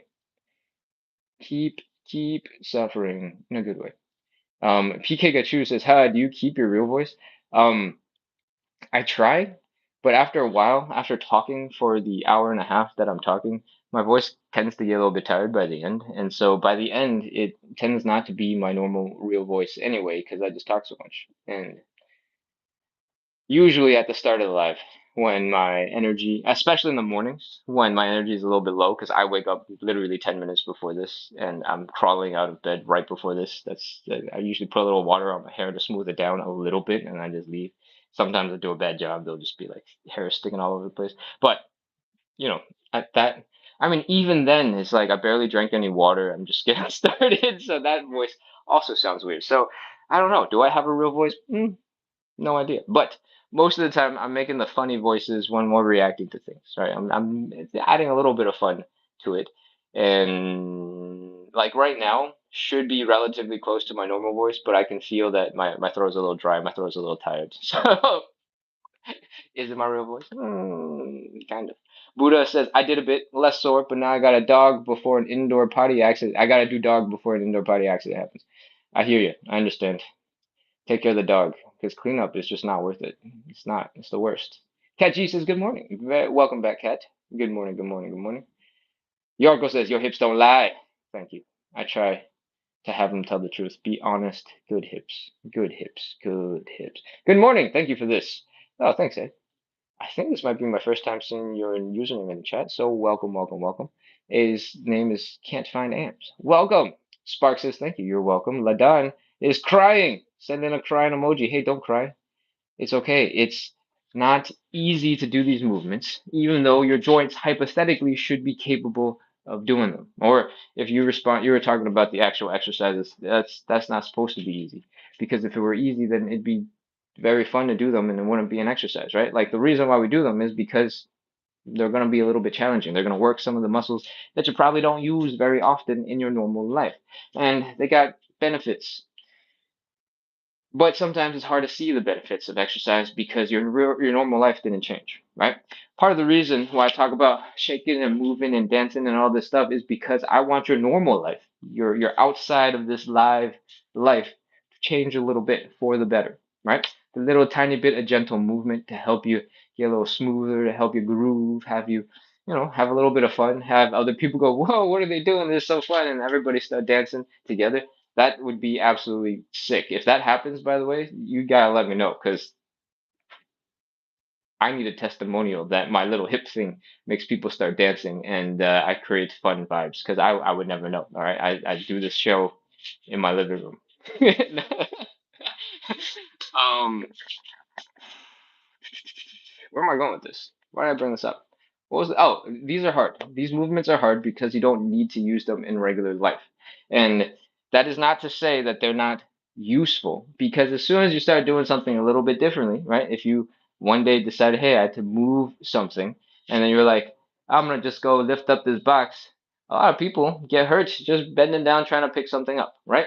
That's because a lot of these muscles that you don't use very often, you're suddenly asking them to do something brand new. And they're like, whoa, whoa, whoa, whoa, what are you trying to do? That's hard. So you might not feel in a normal life. You might only experience the need for it occasionally because you're like, okay, cool, I gotta lift some boxes, maybe a giant bag of dog food or something into the Costco cart or whatever it is. That is when having some extra muscles, some extra ability, some extra mobility is going to come in and be super useful. So, what I want you to do is recognize that you're becoming a more capable person when you do the training. You go find new things for you to try, new things for you to do, because that's good for you in both practicing movement, getting your body to do cool stuff, so that you have a better way of keeping that control, keeping that strength, keeping that movement. It doesn't have to be anything fancy. You can go for walks. You can take up a new sport, rock climb. Pickleball is growing in popularity at light speed. If you have a really good reason to be moving your body, to be wanting to move a little bit smoother, maybe a little bit faster, to be generating a little bit more power, maybe you're going and I don't think pickleball is that aggressive. But if you're spiking the ball, I don't even know if the word is spiking when you use a pickleball racket. When you're hitting the ball and you want to have some extra power, some extra speed, those are all really good reasons to train, right? If that is not in the cards for you, that's okay. But do know it's really good for your brain to learn new things, right? When you learn how to move in new ways, there's a portion that's just your muscles doing the thing. But there's also a portion where it's your brain trying to figure out how to do it well, right? when most of us try to learn something like salsa, we're doing the da da da da da da. Most of the time, you're gonna be like, step forward, step back, together, back, forward, together. And you're gonna be all awkward and stuff, right? And then slowly, once you got the basics, your brain figures it out. Start moving your hips, start moving your arms, you start doing a lot of craziness. My salsa is really bad, right? So I'm just ignore the quality of it and focus on the fact that I'm talking about your brain is slowly figuring it out and getting better. And then as you watch other people do it and you start figuring out how to try to replicate what your hips are supposed to be doing on your own, you start learning new things, your brain is working, you learn how to move your body a little bit better, and everything gets a little easier over time. It's just like our movements, right? We talked about this with the knee stuff. Most of you have probably never seen a move that looks quite like this, because this is not like, normal bodybuilding YouTube fitness where everybody's super jacked. This is more movement friendly, happy online fitness. When you have absolutely no idea how to do this move, it's going to take some time for you to get used to it, right? You're like, wait, my feet are supposed to sort of let my body go out that way. I have to lean the rest of my body the other way to keep me from falling over, right? Because if your whole body is leaning that way, what's holding you from falling? And then you're like, oh, okay, cool. Let's figure out this new movement.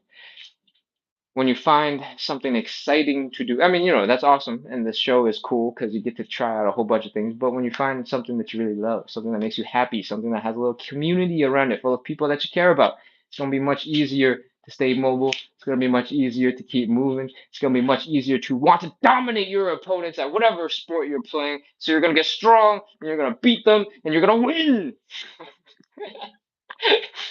Whatever motivates you to get a little bit of exercise, whatever motivates you to get a little bit of movement. All right. That is what I care about. I want you all to move good, move better than before, move more than before. Because at the end of the day, that's what your body is designed to do. It's designed to move. We're not hunting, we're not gathering, we're not doing any of those things anymore. But if you wanted to go hunt, you wanted to go gather, that'd be pretty cool. Cool way to use your body, the way our historic ancestors supposedly did. That's sick. All right. I'm probably done rambling. I'm gonna scroll a little bit more, see what else we got left in the chat, and we'll wrap up. Do-do-do-do-do-do-do. Yarko says, cool, fun names for my exercise. When my friends ask me, what are you doing? I can answer blenders. Yes, those knee circles. So funny. Buddha says, thanks for talking. Good, good, good, good, good, good. I'm glad. Spargas, are you a physical therapist? I'm not a physical therapist. I just love moving and sharing good vibes about moving. Sia Bonga says, my toes hurt. That's not so good. Especially if you live on your feet. All right, if you live on your feet, that is extra not good. If you're in that specific case, I actually don't know what you should be doing for your toes because your toes are probably overworking and are a little bit suffering from too much movement, too much strain on a daily basis. And you might want to strengthen some of the muscles in your feet, some of the muscles in your toes. But how you would do that without making your already really tired toes more tired, I don't 100% know. So if you're still online, sorry I didn't answer that question. Yarko says, I'll do the exercise. Great. Awesome, awesome, awesome, awesome. Ladon says, how many days of the week he stretches his body, guys? When we do the hip mobility and side splits live, I do that every single day, 7 days a week. But this thing, this floppy joint thing, typically it's reserved for Saturday and Sunday mornings, at least for the show. I don't do nearly as much of these throughout the week unless I feel like something is feeling a little bit funky. And then I do a little bit more. Cool? All right.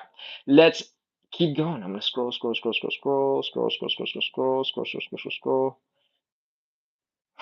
Bunga says, I'm tired now. Spark says, directions. Lol. Yarko says, did you say switch erections? Yeah, if you can switch those, that'd be pretty sick.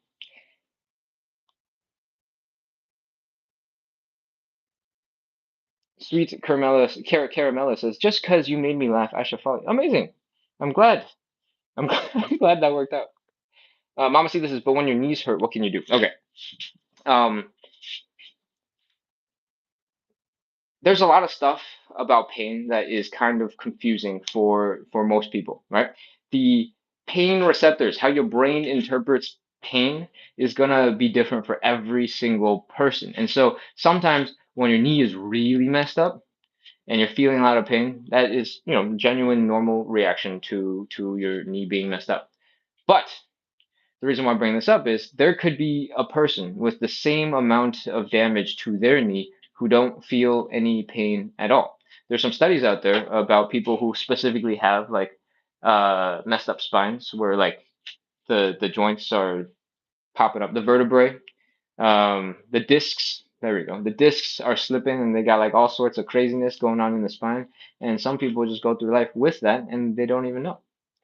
Some people have the same amount of disc slippage and they'll be like, the world is ending. Absolutely, this is the worst sensation ever. I can't believe this is how life is going to be for the rest of their lives, right?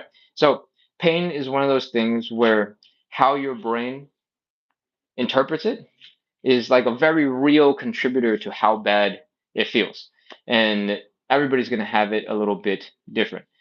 So, I think I think there's like probably some version of pain science and tolerance science that will help make things that otherwise were really uncomfortable, painful for you, feel a little bit easier. And I think that's got something to do with the joint mobility stuff that people actually do to help make your joints move a little bit better. Um, I'm just putting that out there as a side tangent. It's not actually what we're going to do for the knees, all right?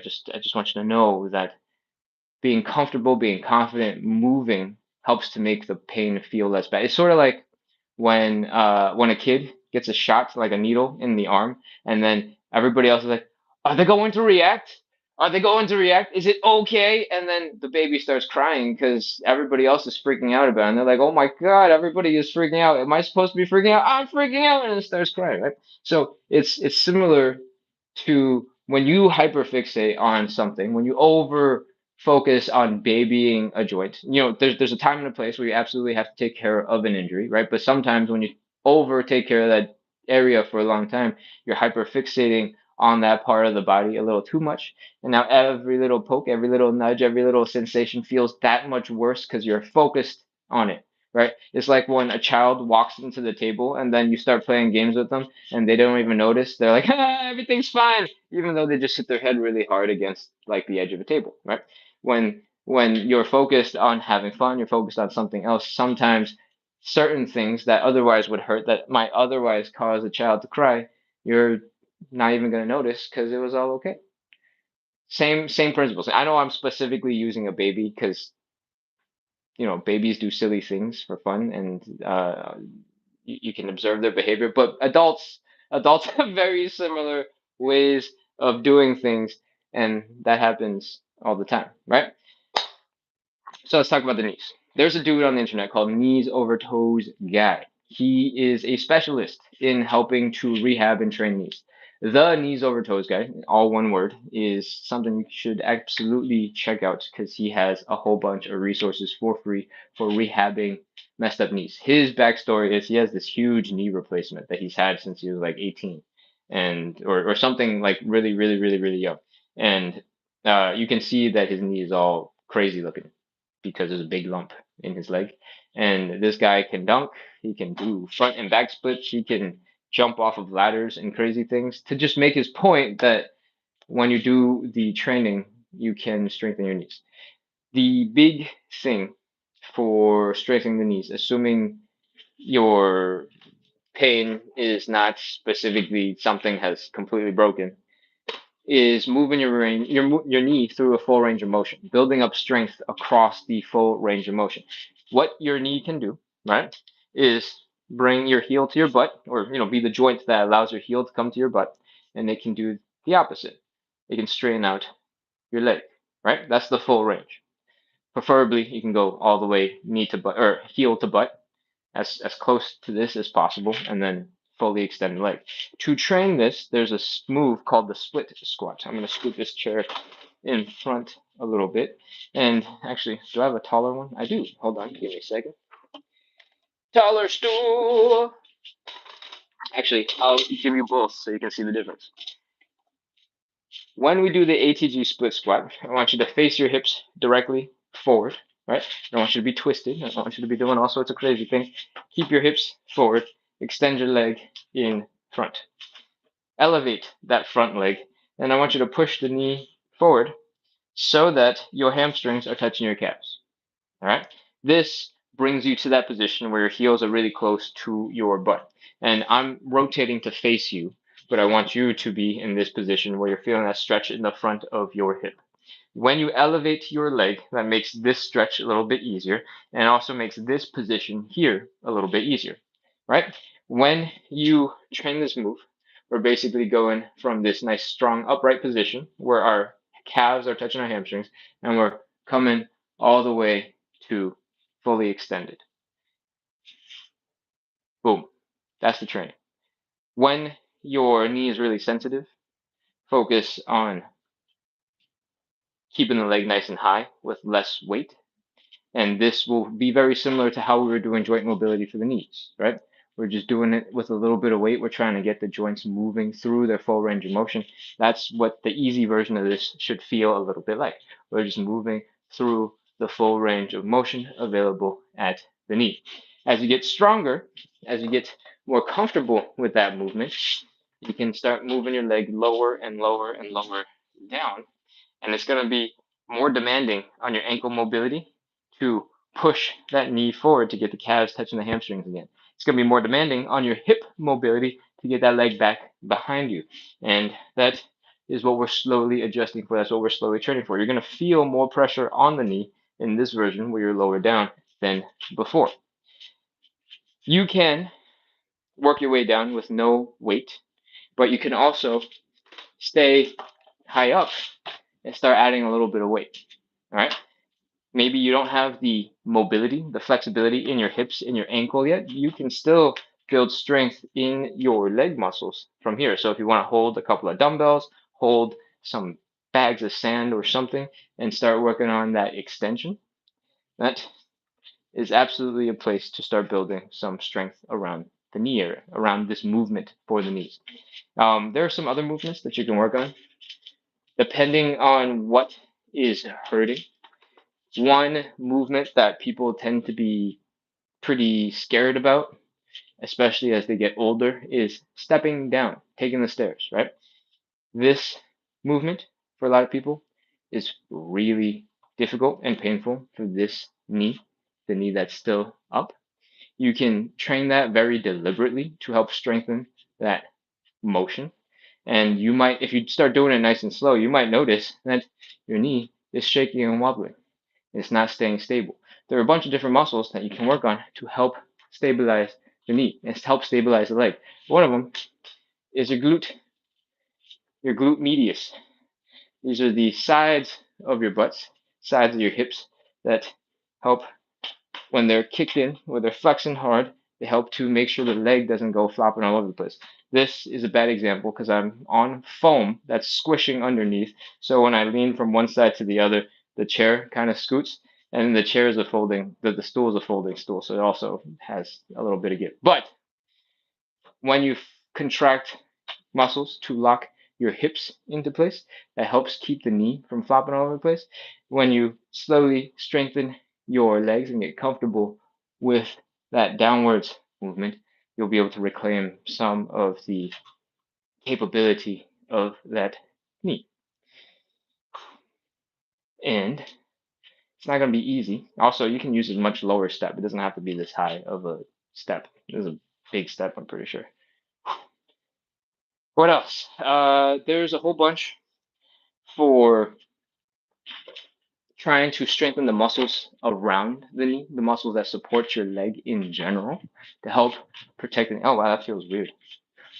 I don't know why jumping felt weird. Okay, for supporting the muscles around the knee, one of them is the tibialis muscle. It is this muscle here in the front of your leg. The knees over toes guy goes through this a little bit more specifically. He's been making a lot of recent videos that are a little bit different.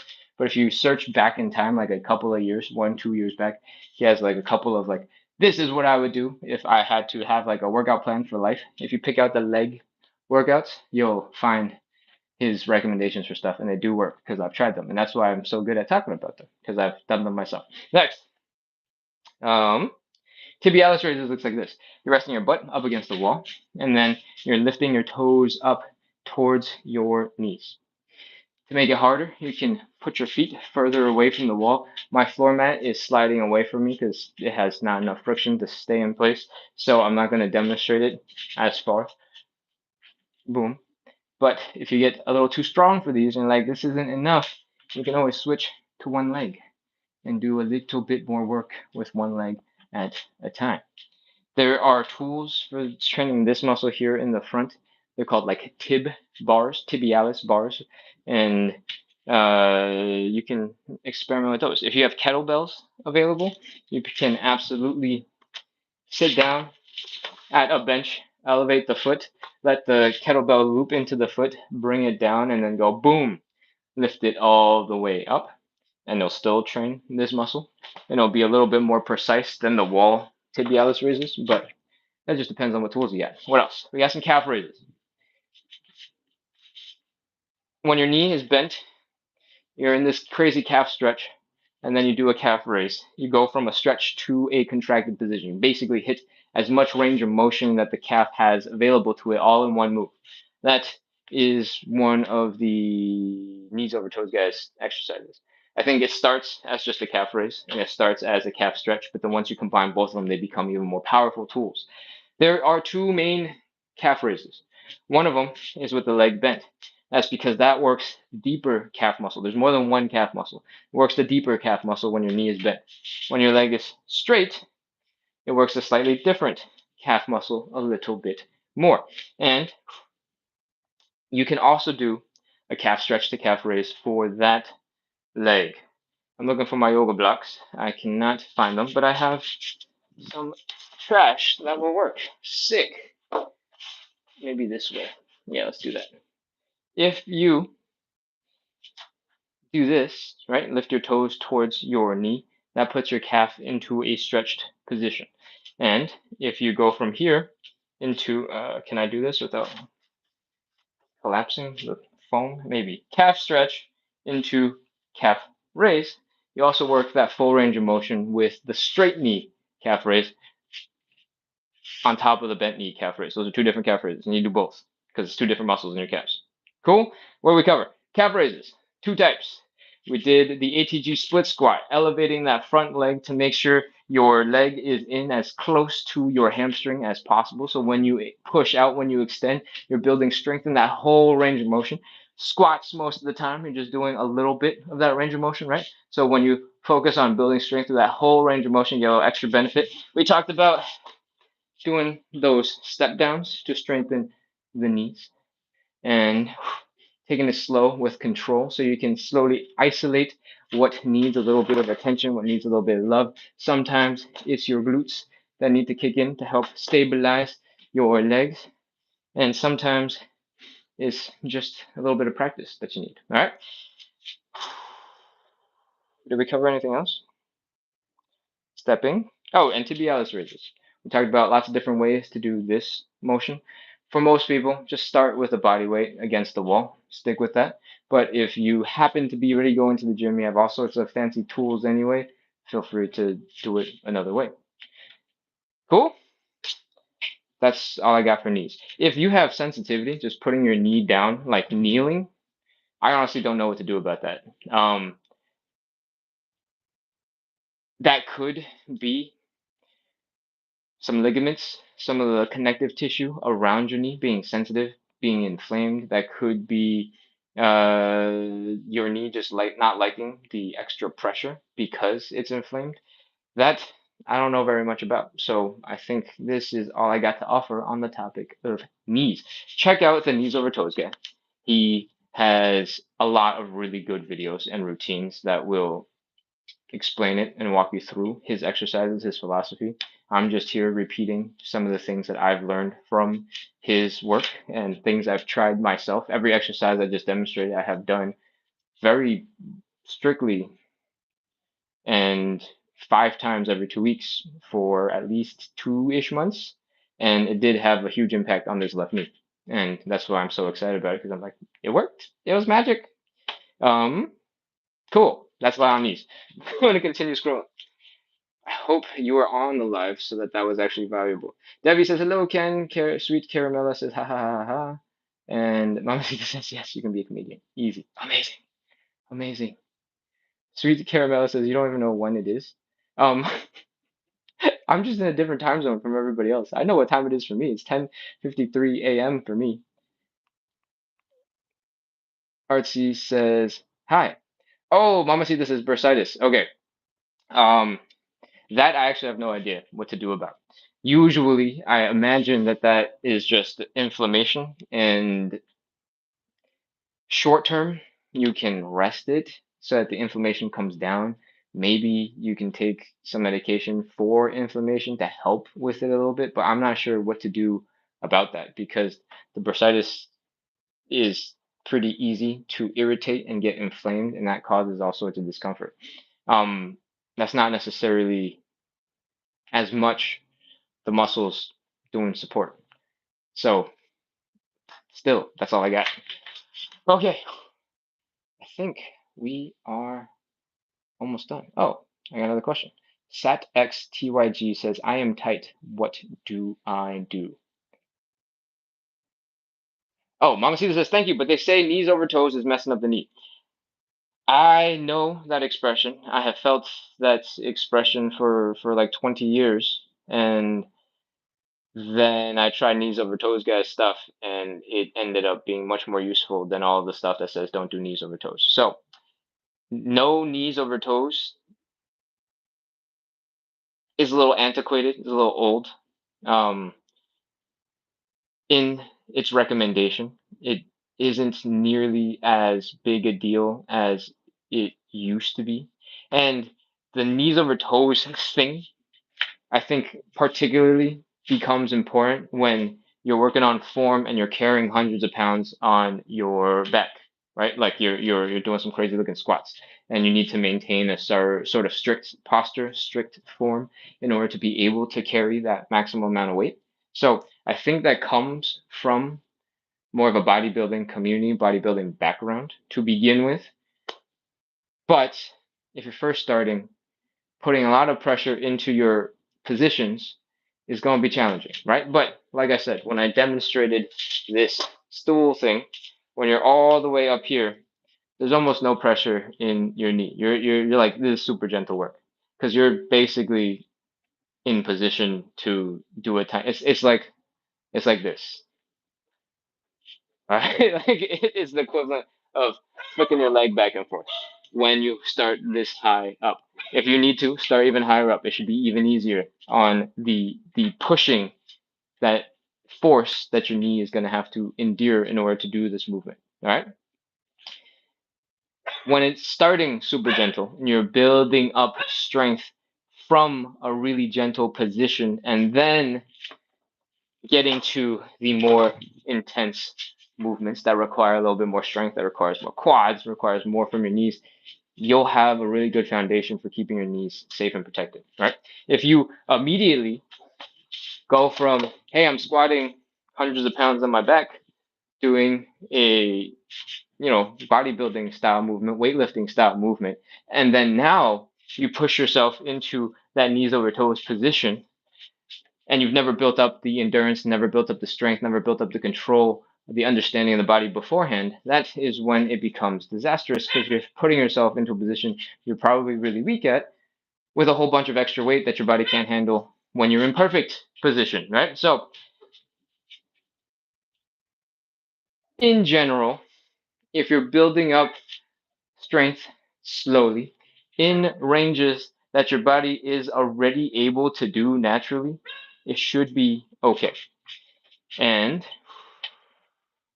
the knees over toes guy, if you check out any of his YouTube videos, they'll have like hundreds of people going, oh my God, I tried this, it works so well. I'm pretty sure they're not all bots and fakes. I'm pretty sure they're real because I did some of his exercises myself and it definitely helped with this knee, my left knee. And I'm pretty confident if you're building up the mobility slowly over time, you'll have stronger knees or have stronger legs. Cool? All right. Let's scroll back down. Oh, actually, we had somebody ask about I'm tight, what do I do? There are a couple of things to work on immediately when you are tight. One of them is something called dynamic stretching. It's basically just moving a whole bunch, right? It looks something like this. If you want your legs to loosen up, you can hold on to something and do some little gentle kicks. Up and down and up and down and up and down and up and down and up and down and up and down. And as you do a couple of these, as your muscles get loosened up, you can kick a little higher, swing a little bit back more, higher. And this is a type of movement called dynamic stretching, where by moving and challenging your body gently, repeatedly, you get a little bit more mobility, a little bit more flexibility. You can do that all sorts of ways. I would be able to do this against the wall, but you can like swing your leg in and out the same way that we just did this. But to do that this way, I would have to do that, right? And when you do that type of motion, you can very quickly create some mobility for your body to do more stuff. That will help in the short term to help you do something you need a little bit more flexibility for. If your flexibility in general is bad and you've never really stretched or done anything to help loosen up your body before, you can start with a little bit of passive stretching. All right, passive stretching is basically what you do when you fold forward, you just wait and you let gravity do its work, pull you down. That will get you started. It'll help you understand what muscles you're trying to use, what muscles are supposed to be feeling emotion, what the hamstrings are supposed to feel like, what that low back discomfort is all about, and what the calf stretch is like, what all these different positions are all about. Over time, if you want to make a little bit more progress in your stretching, the fastest couple of techniques or groups of techniques is building strength and forcing mobility at the same time. When, for example, you are trying to bring your upper body down towards your legs, right, like this, you can contract these hip muscles to bring your legs up towards your chest.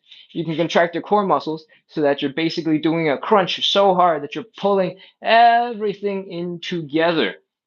And when you train those muscles to actively get into that position over time, you also develop more mobility because the stretch is coming from your hamstrings, right? But you can trick your brain basically into recognizing that you're contracting this set of muscles. You're trying to use these muscles. So why is your body fighting you by contracting the other side of your body? Once you've tricked your brain to do what you want to do, which is get more flexible, you have built strength because you're contracting the muscles, and you've built flexibility, you've built mobility at the same time. So that is the general process of getting a little bit more mobility. If you need it right now, you do something dynamic, you warm up your body, you do, so it's basically like a fancy warm up, right? Dynamic stretching is doing things that you need your body to do so that you can be a little bit more flexible right now, a little bit more useful right now. If you otherwise just want to get more flexible in regular life, you still do the dynamic stretching. Maybe even start your day with the dynamic stretching. I'm specifically using my legs because you've probably seen people go boom, boom, boom when they're like holding a fence, and like runners do this a lot. But you can absolutely do this with your arms, right? When you open up, you're feeling a stretch here. When you're closing, you're feeling a stretch here, and you're using your muscles to pull you into position. It's not just flop your arm around. It's like a use your muscles to push you and out and in and out and in and out. That type of motion to help wake up your muscles, but also give them some extra range of motion.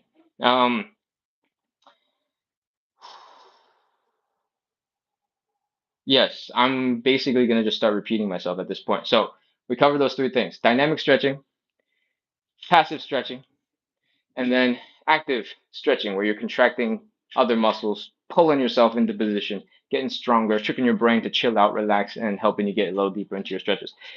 That's basically what you can be doing actively to get into newer, more fun, awesome positions. there is a slight caveat. If you have really tight hips, there's another thing you can do. Part of the reason why you're so stiff is probably because you don't do very much of the stuff that requires more flexibility, that requires more mobility. If you sit around all day, your hips are stuck at this angle, right? They don't need to do very much. If you are at a computer all day, you might be stuck like this. They don't need to do very much. And your stiffness, your tightness, your muscle tightness could be coming from, hey, your muscles don't need to do this. So your body's like, well, we don't need it. Let's take that away. And let's make sure that we don't get into that position because we never need that position, right? So a lot of your stiffness might be coming from lack of demand on your body to do those things. And it's a self-fulfilling prophecy, a repeating cycle where if you don't do it because you can't do it, then you're not going to do it some more. And if you don't do it some more, your body's going to keep going, oh, look, they don't need that. And they get rid of it. So the only thing you can do is put yourself through some crazy suffering, crazy movement. There's the active stuff that I'm telling you about, throwing your legs all over the place, folding. That's one version, but there's another version of this where you can slowly experiment with finding new positions for your body that are a little bit more demanding. One of them could be just sitting against the wall, chilling right here. Next time you need to do some work in front of the computer, maybe find a way to put your computer right here and use the fact that your calves are touching your hamstrings. Use the fact that your hips and your knees are in this position. Your knees are all the way up towards your hips. Maybe use the fact that you have a wall behind you for back support to sit up a little bit taller because you got this healthy reminder right here what straight-ish back posture could look like. Maybe that would help. Will 5 minutes of this be 8 hours of you sitting in your chair? No, it won't. But it will be a move in the right direction. So experiment, play with it, and see if you can unlock some better movement by being in different positions, right? If you don't sit on the floor very often, if you don't cross your legs, maybe this is your next work position. If your legs don't do a lot of rotation, they don't do a lot of work, maybe this is your next work position. Or this is your next work position. Is it going to be comfortable? No. It's going to be awful because you don't have flexibility. But it's probably what your body needs in order to gain flexibility. When you start spending a whole bunch of time here in this uncomfortable position, your body's going to be like, wow, this sucks. And it's going to figure it out for you and it's going to help you adjust. There are lots of different crazy positions that you can put yourself into that will probably be good for you over time. And they're not going to be comfortable, but that is what you can do if you don't want to actively be going and throwing your body all over the place, right? So there's the more passive version of just getting into positions so that your body just gets used to it. There's the more active stuff that we have covered. Now I think I'm officially done talking about this topic because I got nothing else to offer. Cool? All right. Hope that was helpful. Bryce says, can we do a pigeon stretch or threading the needle? Oh, yeah. I can pop that in for you in a sec. Just give me a second. And Mamacita. I think I remember this. I'm a cashier on my feet 30 plus years. Yes. Can we use weights on your legs to build muscle? Yes, absolutely. That is probably the best way to build muscle for your legs. Definitely use weights to build your legs. When I was given the example of not doing knees over toes with the weights, that was to present to you the idea that if you're going to do a new movement that you never tried before, your muscles will probably be weaker at it because you've never done it before, right? So if you're going to put a whole bunch of extra weight on top of it when you're experimenting with something brand new, that is going to be not so good for your joints because, maybe you weigh 100 pounds. Now you're squatting 100 pounds and all of a sudden you're getting your knee to do this crazy thing. Now you're like 200 pounds of weight on this joint when it could barely handle 100, right? That is not what we want. But for building strength in the legs, for building muscle in the legs specifically, weights is a great way to do it. Mostly for a couple of reasons. The main way of building muscle very efficiently, I guess, fast, tends to be about pushing your legs to exhaustion or pretty close to it. Pushing your legs so that they're tired, they can't keep going. If you are doing this with body weight, that might mean you got to do hundreds of reps if your legs are well trained, right? But if you have something pretty heavy that you're pushing against, maybe you can do 5, maybe you can do 8. And then in a very time efficient way, because you can only do 5 or 8 reps or whatever, you can get to the exhaustion point where your muscles are stimulated to grow a little bit more. Yes, hypertrophy is primarily pushing your body to do enough work so that it sends off signals, hey, build big muscles. When we want to focus on strength, it's a little bit different, and strength work builds less muscle, but you get really good at the mental component of contracting the muscle as hard as you can, get really good at perfect form, and it's just a slightly different training. Most of the time for strength work, we're doing fewer reps with higher weights, with higher intensity. And strength training typically happens in the 1 rep to 5 rep range ish. The hypertrophy tends to happen a little bit higher, but I think there's been studies that show that it doesn't matter if you do 20 reps or 30 reps or if you do fewer reps, you just have to hit a certain amount of exhaustion where you're struggling to do that next rep a little bit to stimulate the muscles. So I need to go check exactly what the science is on that these days. But bodybuilding and fitness competitions has money, so there's people always researching that stuff. So new stuff comes out, and then you just go read a whole bunch of stuff. You go, all right, let's try it and see if it works for you. I haven't focused on hypertrophy in a while, as you can tell, I'm not super muscular, and so I'm not really sure what the latest science on hypertrophy these days is. And if it doesn't matter, it doesn't matter, right? So let's see, what else? What else? What else? What else? We were talking about muscle building. We're talking about legs. Using weights in your legs is probably the best way to do it because you can much more easily hit that point of exhaustion where your legs are going to best get the stimulation that they need to grow a little bit more muscle. All right. Yes. All right. Questions done. Moving on. Artsy asked, would you recommend? Actually, I said I was going to respond to something else. What did I say I was going to? Oh, threading the needle and something else. What was it? Pigeon and thread the needle, and then we'll talk about neck. Pigeon, thread the needle, and neck. All right, let's do this. Pigeon looks a little bit like this. All right. There's lots of different ways to do it, and I have all these stools right next to me. This is perfect.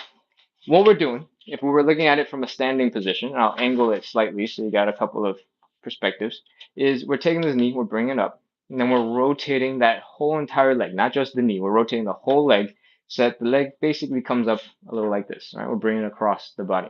If you get into this position with, can I even reach this? This is hot. Ugh.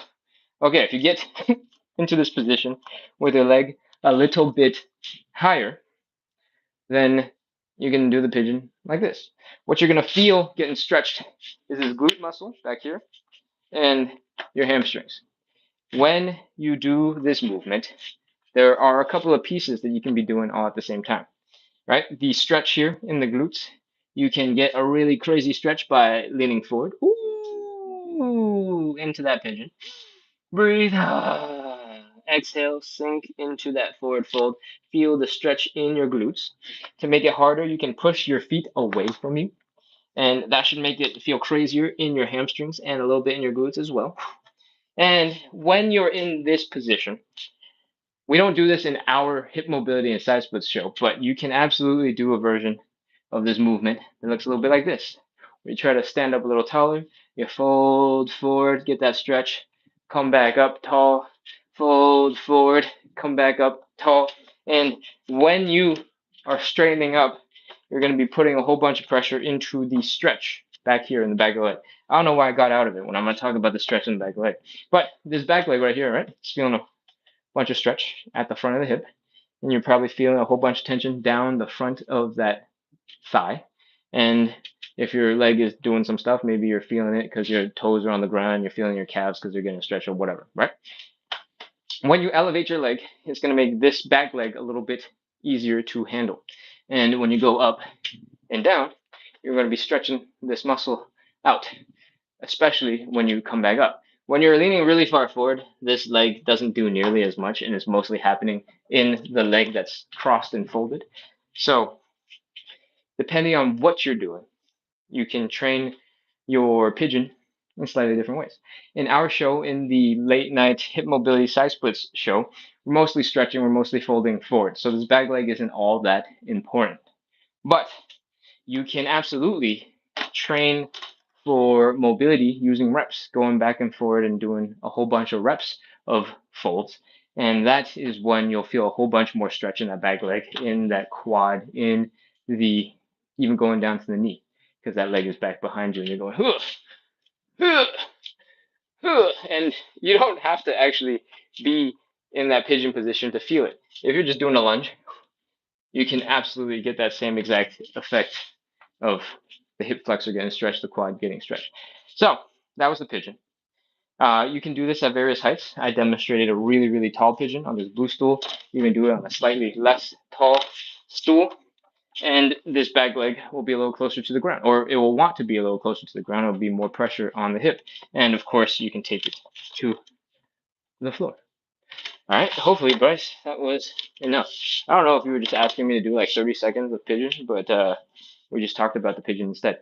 Threading the needle is another move. It's good for your spine mobility. If you've been here for the last 2 hours, we did some spine mobility that looked like this, some gentle rotations, right?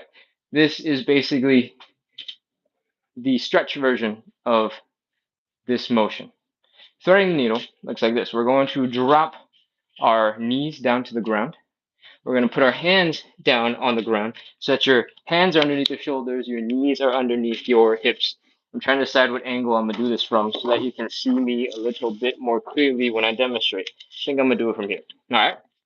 And what we want to do when we thread the needle is get spine rotation.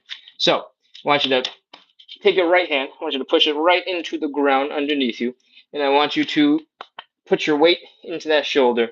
I want you to get nice and strong, nice and controlled. And I want you to open up your spine. Look at the hand. Lift it up into the air. And boom. This is rotating in one direction, right?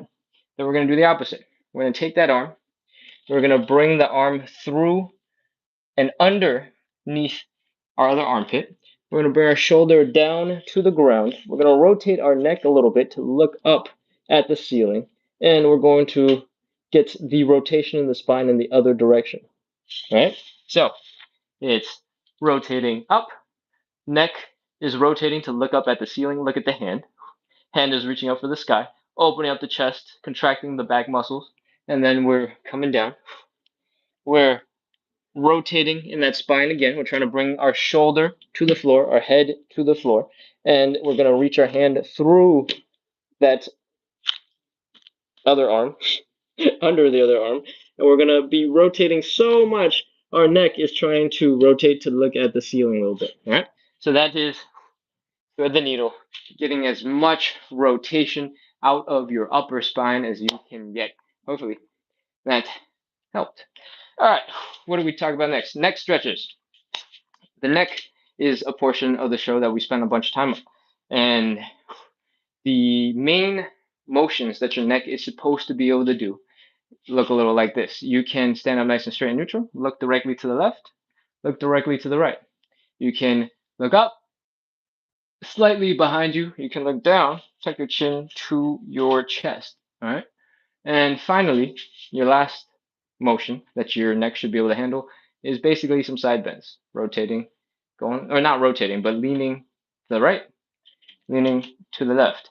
Every other motion, like if you're doing neck circles or something like that, is just a combination of two or more of those movements, right?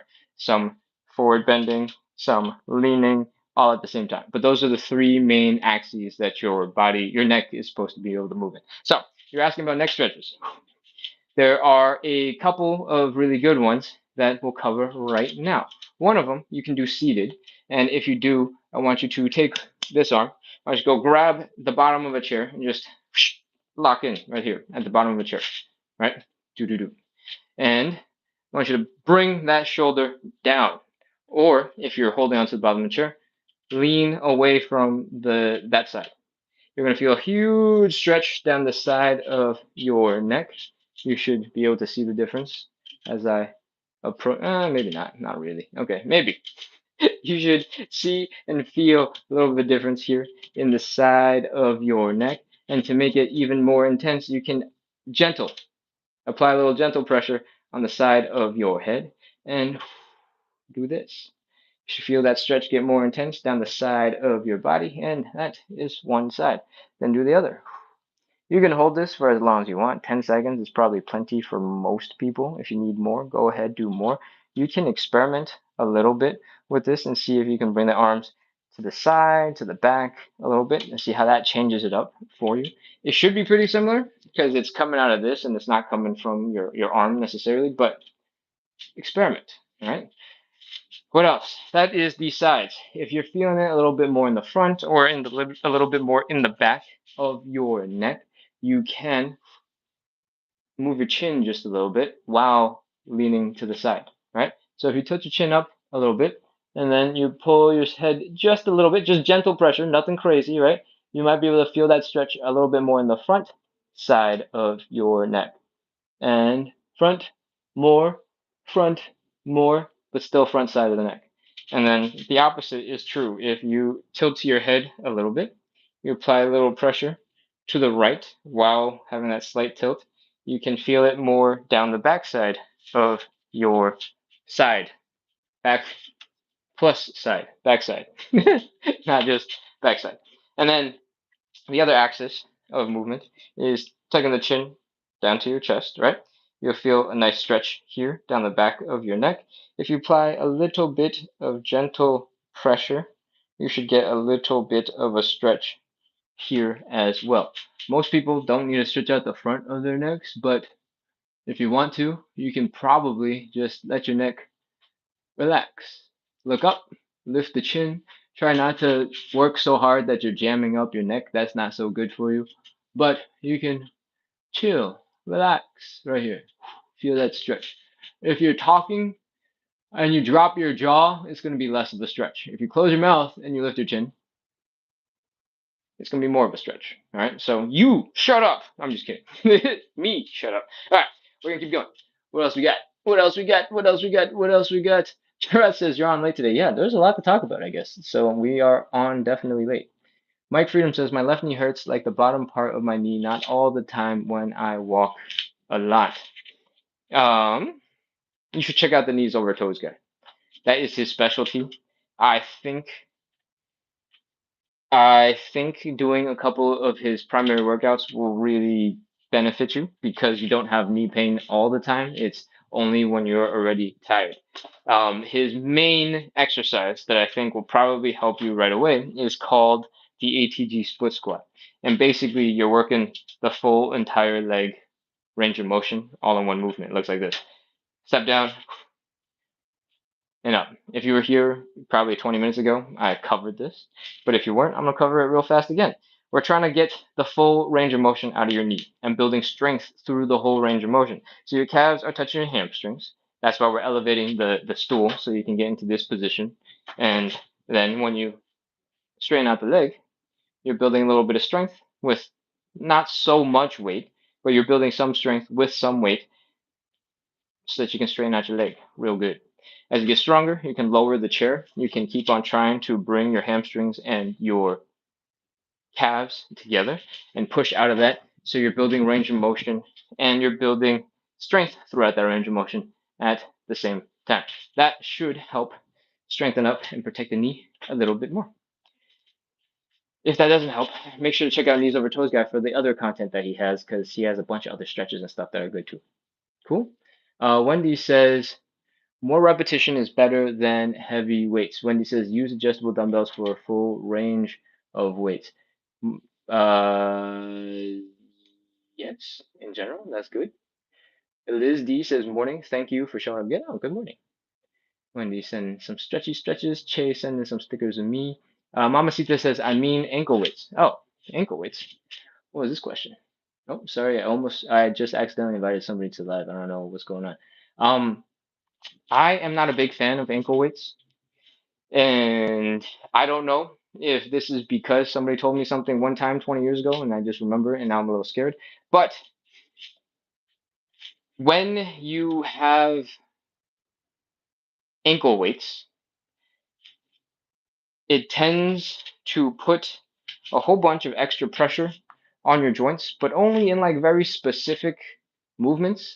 And depending on what you're doing with them, they might not be that useful. So if you're gonna run with ankle weights, it's probably a lot of extra pressure bouncing up and down that you don't need. But if you really wanted to, I guess it's plausible that you can start like with 1 pound or half a pound and slowly build up.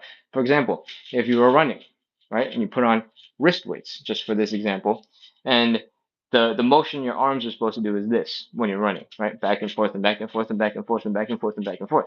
If you have some wrist weights, it's like your arm just got a lot heavier for that half a pound of weight, and that's probably fine. But if you're going to jump straight to 5 or you're going to jump straight to 8 or 10, that is a huge amount of change on the joints.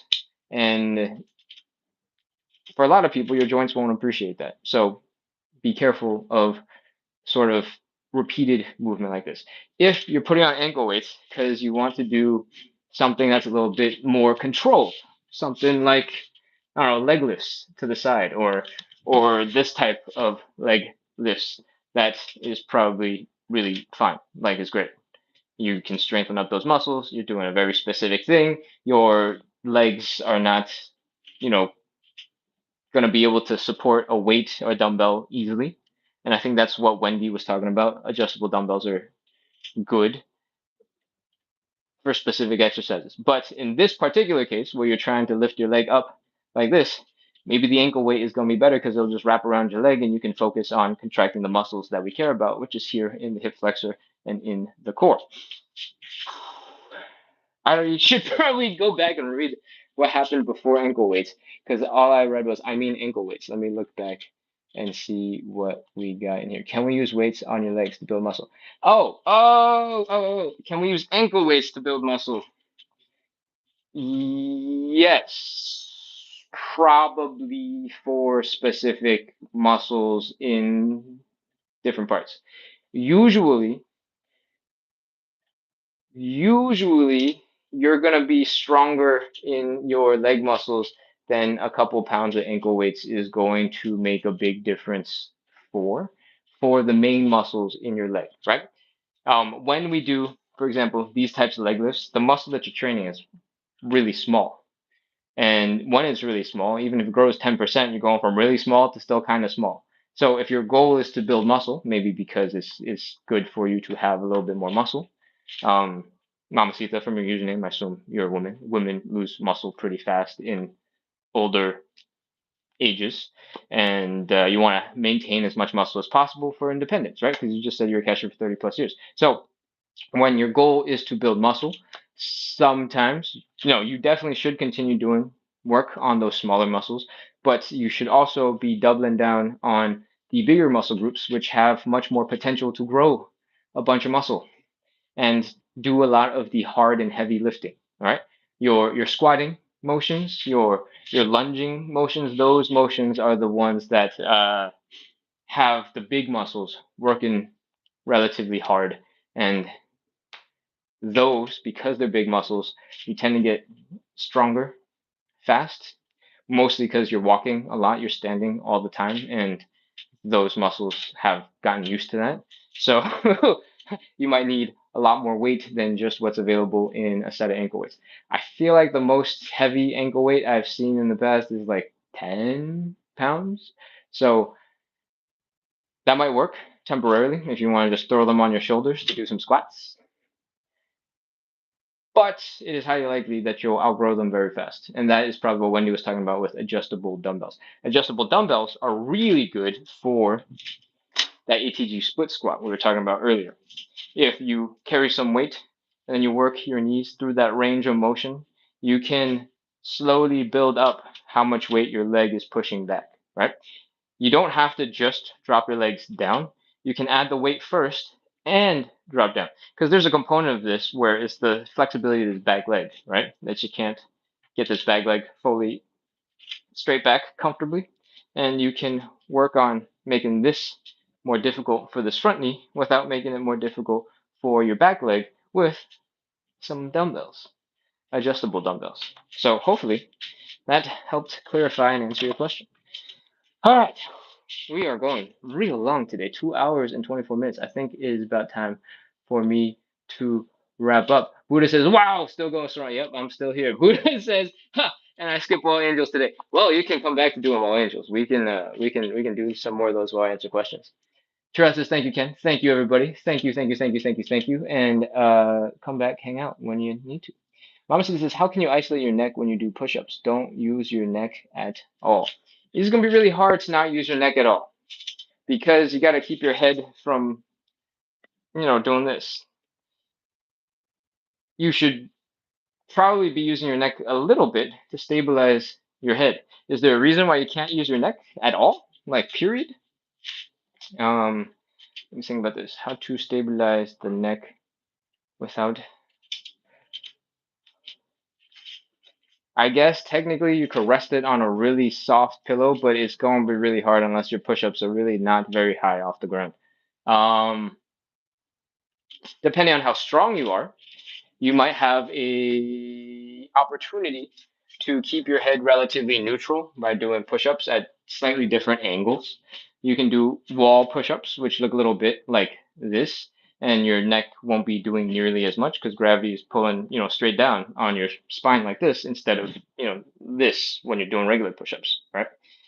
I don't know why you need your neck to not move at all, but it's probably going to be really hard to do push-ups without your neck moving. You can go into the gym and do the opposite type of movement. You can go into the machines that let you sit down and then you do the press like this. It's very similar to a push-up, except your head is neutral. You can potentially even go to the gym and do a bench press, which has you laying down like this, right? And then you push the weight up.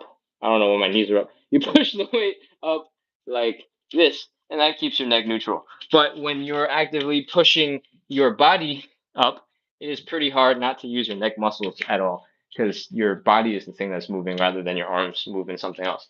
So there are options to do push-up like motions, but I don't think it's very doable with body weight. All right. Is there anything I did not answer at some point today? Keep going, keep going, keep going. Mom, see, this is stretching with ankles. They do this in physical rehab. Oh, okay. If that makes sense for you, please keep doing that stuff. If there's a specific motion that you've been recommended, specific movement you've been told to do, please keep doing that. I do not supersede what your doctor, what your rehab, what your therapist has told you. All right.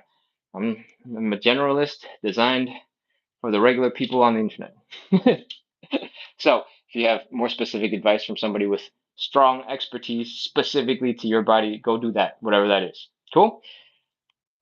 I threatened Buddha with some wall angels, and I probably won't follow through with that because I don't know if I have the wherewithal. In the rehab, they tell you to isolate your neck. When you get older, they say only body weights. I know I just told you to follow the instructions of your doctor, but I'm going to counter with when you get weaker, focus on body weight because you're learning how to contract and understand what muscles you got going on, right? I think eliminating all weights because you're older, that's a little bit crazy. If you have really poor grip strength, you get tired, you have muscle spasms where you can't hold heavy things, that's a good reason not to use weights. If you have amazing grip strength, I don't really know why it would be a big deal to not use some weights in some exercises. Maybe not all exercises. Maybe if you have an injury and your arm is going to get pulled down in a weird angle that's going to cause you to feel a lot of pain, and then you're going to spasm out and release the weight, and it's going to drop on your foot. Something super crazy, Looney Tunesy going on. That's a good reason to make sure that you use something that's a little bit safer.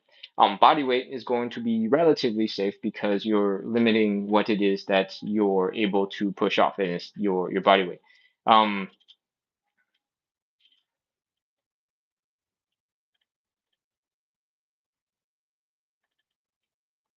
let's talk about neck isolation. Isolating your neck does not necessarily have to mean that the neck is not moving at all. What did I just kick? That's fine. If you are flexing your neck muscles and keeping your neck neutral the whole time, that is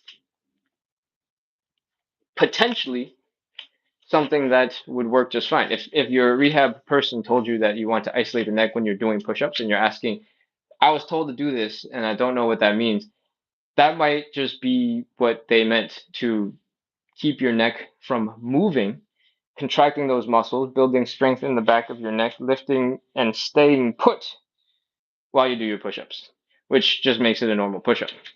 And that might be why I was confused, but I'm not sure that that is what your rehab person was recommending.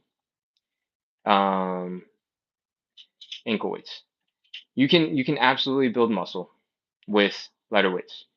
It's just going to be a lot of work, and as you get older, it gets harder and harder and harder to build muscle. So usually the recommendation for at least younger people who, most fitness advice is tailored for anyway, at least, the viral stuff on the internet is tailored for anyway, is going to be focused around doing somewhere in the realm of fewer reps with medium weights, medium reps, medium weight for muscle growth. But you're right, it might not make as much sense for somebody who's a little bit older.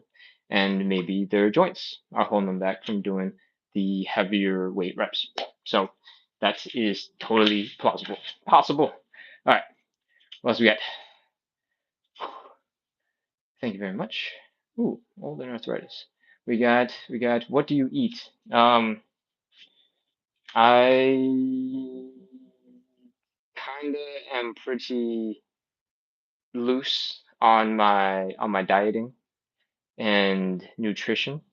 I have some good habits from younger days to eat lots of vegetables and fruits and things.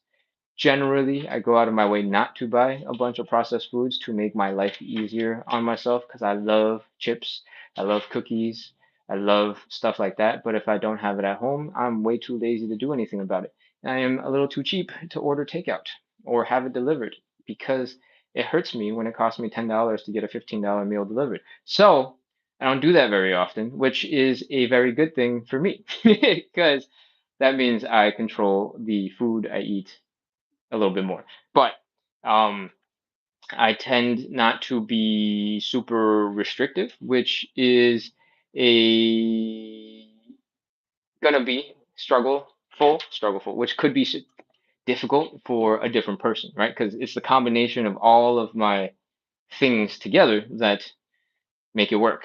If I enjoyed spending money on takeout, that could ruin my whole entire equation, right? Like, yes, sure, I only stock healthy fruits and veggies in my home, but then I order out every single meal. The math don't math quite the same way, right? Um, Mamacita says protein intake. I'm honestly not that good about measuring protein intake. I get it from Greek yogurt, peanut butter, oatmeal, because I do overnight oats in the morning. I don't think chia seeds have that much protein, but they are really good at being full of fiber.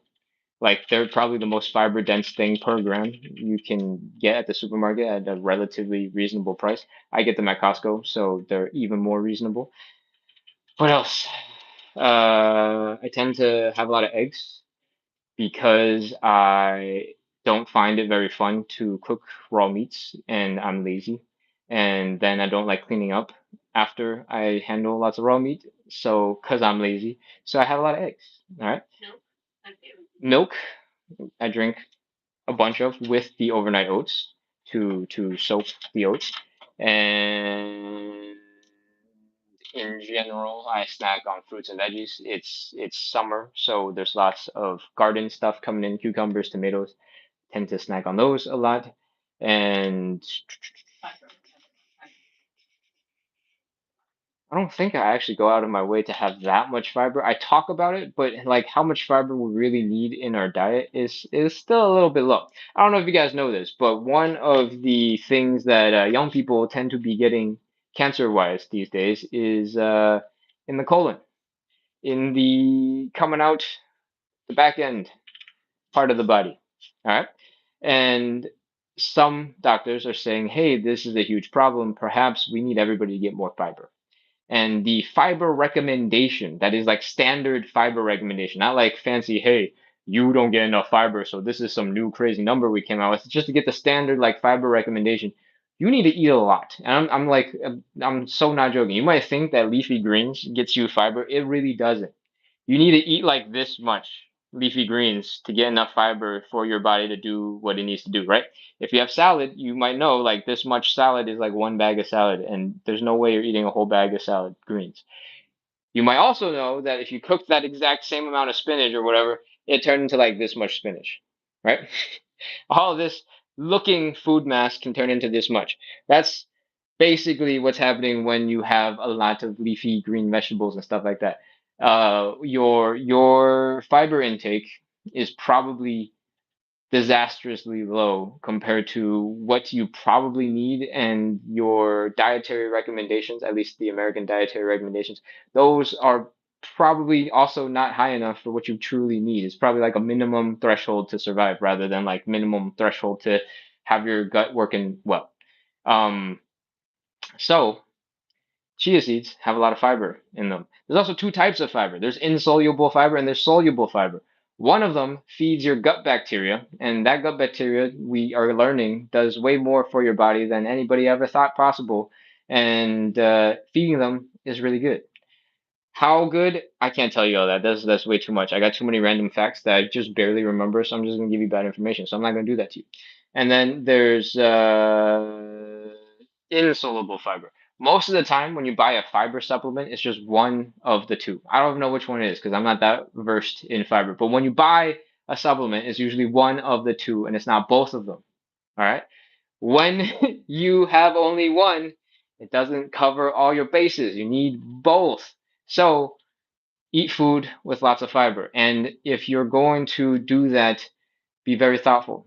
What's got good fiber in it? Beans have good fiber in them, but you still need a lot of beans. Like you need like a cup and a half, 2 cups of beans to get enough fiber for your day to hit your daily recommendation, right? Assuming that's the one thing that you eat.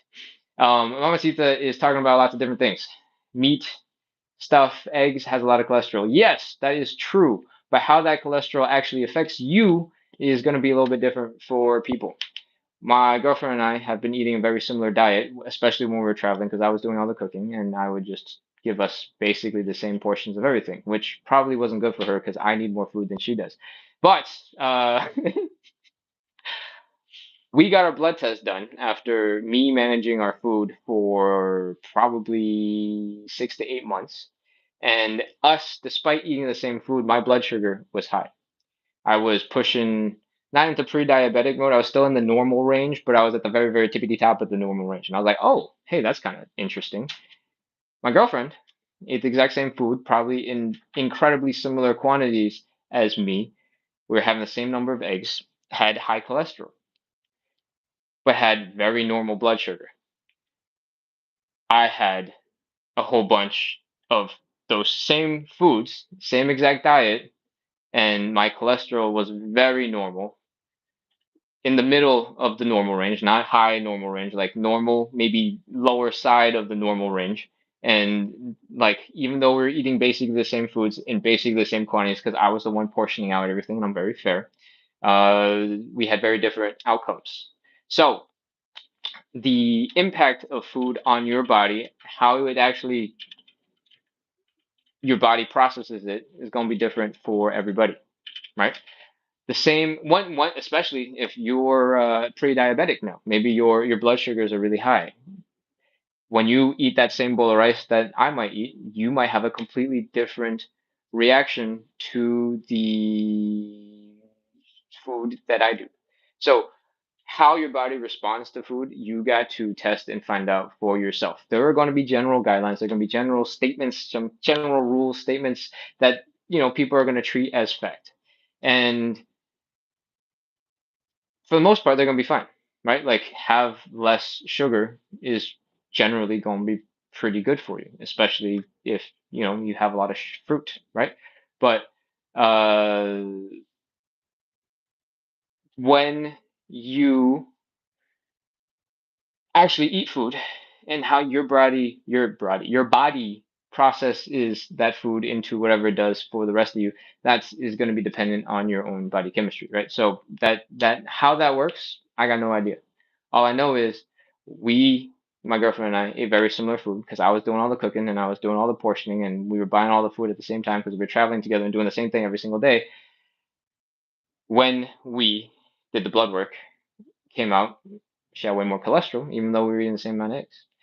I had way more blood sugar, even though we were pretty much eating the same amount of fruit, like significantly higher. She was like in the very normal range. I was like at the very very end of barely normal. Like I was like point 0.1 from getting into the pre-diabetic range, and I was like, oh, okay, that's a lot of fruit I've been eating. I can dial back on the fruit, and she can dial back on the eggs. I'll eat more eggs. She'll have less. She'll have more fruit, and it'll be fine, right? So how that actually works, the general guidelines will be a good place to start, but how it actually works in your body is going to be different for everybody. So when somebody is complaining about the diet and telling you about something, you're like, oh, I've heard da da da da da da, and this has worked really well for me. Remember, you have experienced it working well for you. Maybe they've tried the same thing and it didn't seem to do what you think it does. That is completely normal. Just like how I was talking about pain earlier today, where some people will have just as much like weird, crazy ugliness in their spine from, slip discs, from injuries, whatever. Some people can go through life and go, oh, no, no, my pain is really not, that intense. It's fine. It's all good. That same amount of craziness for somebody else might be a ton, right? So how we take the information, how we take in that food, how we actually use it and have our bodies do stuff with it, that's is a little bit more individualistic. There are averages, right? There are general things that are true, but your specific outcome is still your specific outcome. All right. Oh, we got some dietitian advice. Oh, very cool. Talk to a dietitian is amazing. Will be able to cater to an individual's specific needs. Trust. That's not a bad idea. Carol and Co says these ideas are commercial and directed for profit. Remember, in the USA, we were related to believe certain things about food and health. That is going to be true for everything. But yes, sure. In the US, we have some extra bonus things that we know about. For example, I think the milk and dairy industry and maybe the grains industry had some financial sponsorship in creating the food pyramid, and so there are some higher recommendations of certain things and lower recommendations and other things. And some of those recommendations come out at a certain point in time where our information just isn't nearly as good or as abundant, right? Some of those recommendations came out in the 80s, and we used them for a really long time. Did we have internet in the 80s? No, that came out in the 90s, right? So if we don't have good information, it's much harder to fact check stuff. And so, yeah, a whole bunch of information now in retrospect might be completely wrong. Science textbooks still have that happening fairly regularly. They're inconsistent about Pluto being a planet, right? When I went to school, Pluto was the ninth planet. I don't know what the status on Pluto, if it's a moon, if it's just something at this point. I have not paid attention to that at all, but I know, certain things that we take for fact might not remain fact. Knees over toes might be one of those things, right? Like when I first started training back in my middle school wrestling days, high school wrestling days, knees over toes was like something everybody talked about. And I was like, oh my God, knees over toes, knees over toes. And now that I'm more focused on trying to move better, trying to be loose and chill and being able to adapt, be versatile, be able to work on learning any new thing, hopefully pretty fast, because that makes it feel rewarding, right? Uh, knees over toes doesn't feel nearly as scary as it did when I was 12.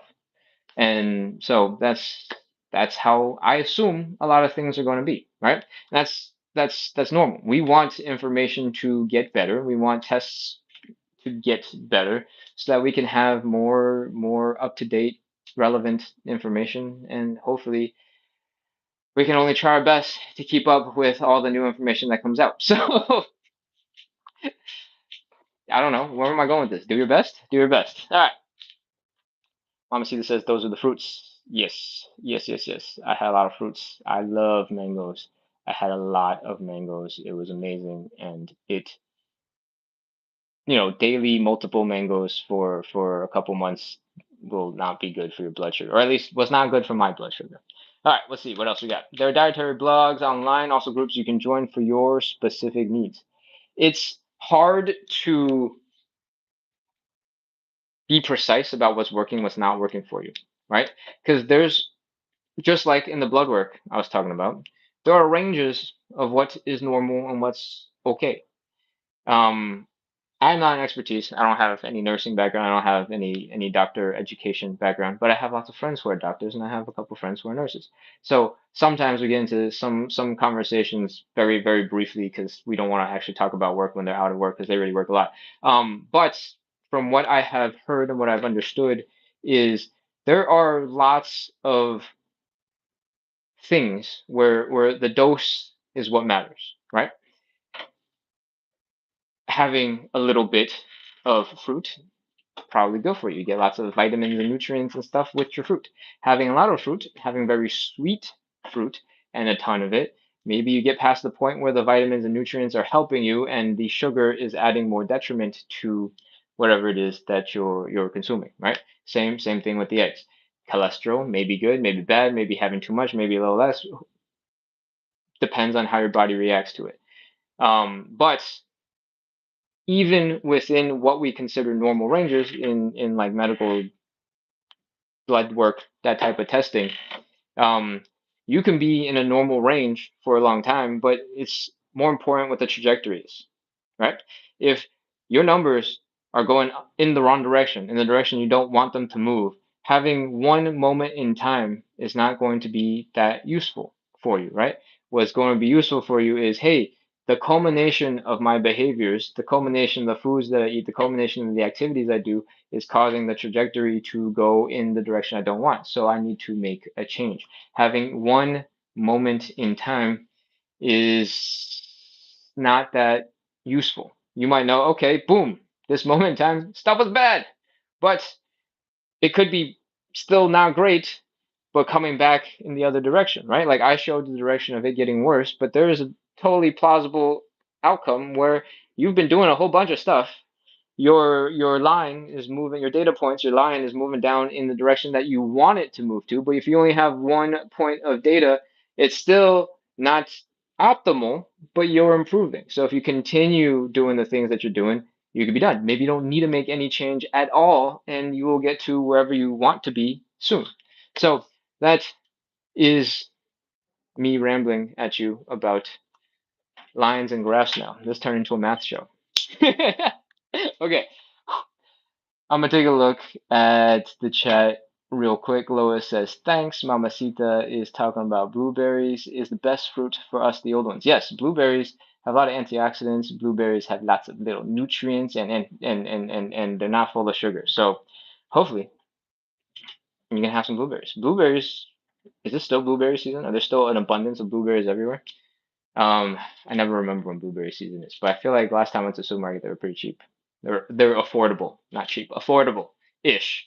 Not that any berries are particularly affordable, but affordable within the berry category. All right. If that is everything, I think I'm ready to wrap because we're approaching hour 3. This might be the longest live I've ever done, but I'm very appreciative that you guys are all so excited to talk about stuff. Remember, I probably am not the expert on these topics. All right. I have not gone and gotten any deep training. I'm just a regular civilian on the internet with a particular problem when it comes to my love for moving around in fitness and helping to support other people in their moving around goals. Because I like to shake my hips like Shakira. All right. So if you feel like some information has felt useful, has felt enlightening for some reason, feel free to go please address your thoughts with somebody who has some real expertise, some proven expertise. Go talk to the doctor, go talk to whoever you need to talk to about whatever it is that you need to talk to. All right? Yeah. Buddha says, I would not be doing stuff at 6 a.m. without it. Oh, that's amazing. Thank you for waking up at 6 a.m. cursing at me while we do Wall Angels. Man, that's crazy. I appreciate that you're here and knowing that you're getting up at 6 a.m. or at least maybe probably getting the reminder that you're here at 6 a.m. That's real nice. I hope it's not 6 a.m. now because that means you started at 3 a.m. But I'm hopeful that you started at 6 a.m. and now it's about to be 9 a.m. for you. All right. What else we got? Tereth. Wow, there's still a ton of people on. I can't believe there's 34 people still on. Okay. Tereth is sending awesome emojis, sending good vibes. Buddha says, "Yep, it's 9 now." That makes sense. You're probably on the West Coast. Is that right? 3 hours? Yes, I think that's right. Am I crazy? Do I know what I'm talking about? Every time I do this, I go, "Is this right?" Yes, I'm in the same time zone as Florida, so 11:52 is what it is where I'm at, or 53 now. Okay. I gotta go do something else with my life today. All right, we got another live at 9 p.m. That means we got another live in 9 hours. We're doing side splits and hip mobility. I gotta film some stuff. I gotta clean up this mess of a room. You can't see, and I'm not gonna show you because it would be really embarrassing. But it is a mess in here, and I would really like it to not be a mess come Monday morning. So I'm gonna go do that stuff. More work for me. But I hope you guys have a wonderful rest of your weekend. I hope you're chill. I hope throughout this, you were doing random things to stay mobile and not just sitting there getting all stiff and undoing the work that we were doing so much of this morning to get loose and flopping and flowy and all that cool stuff. And I think that's all I got. Hit follow, hit subscribe. I imagine you have to be followed and subscribed at this point to listen to me ramble for 3 hours. But in case you're one of the randos that TikTok just introduced, welcome. Usually we do a whole bunch of motion and movement and joint stuff and stretches. We've just been talking for like 2 hours because that part ended an hour ago and the show's running for 3 hours. If you like the personality so far, make sure to follow and subscribe. And we'll do exercises next time we come back. All right? That's it for me today. See y'all. Have a good one. Mike Freedom says thank you. Mamacita says have a good day. Buddha says, wow. Oh, actually, wait. I need to take a screenshot of Buddha saying thank you for the encouragement. I would not be doing stuff at 6 a.m. without it. That is a huge compliment. I'm gonna look back on this one day and be like, dude, I made somebody get out of bed at 6 a.m. to do ankle circles. That's cool, huh? When I say it that way, it's like, what? Really? Ankle circles? But really, it was the Wall Angels that got you out of bed. I know it was the Wall Angels. We're getting out of here. I'm closing out. I was trying to see if there's anything else I wanted to take a screenshot of because I'm definitely not going to remember to take any notes or anything. But, oh, wait. I just scrolled to something that said, "You actually so funny." That's a compliment. Next time my girlfriend says I'm not funny, I'm gonna send that over. I'm gonna smile and pose for this one too, so that I don't look like I'm doing this, trying desperately to read and not accumulate a whole bunch of ugly pictures of myself because I can't see. But now that I've taken that one, oh man, I was doing the ugly face again. Hold on. Look pleasant. That wasn't pleasant. All right, whatever. I'm done. That's fine. All right, we're done. Get out of here. Go. Leave. Go do something with your day.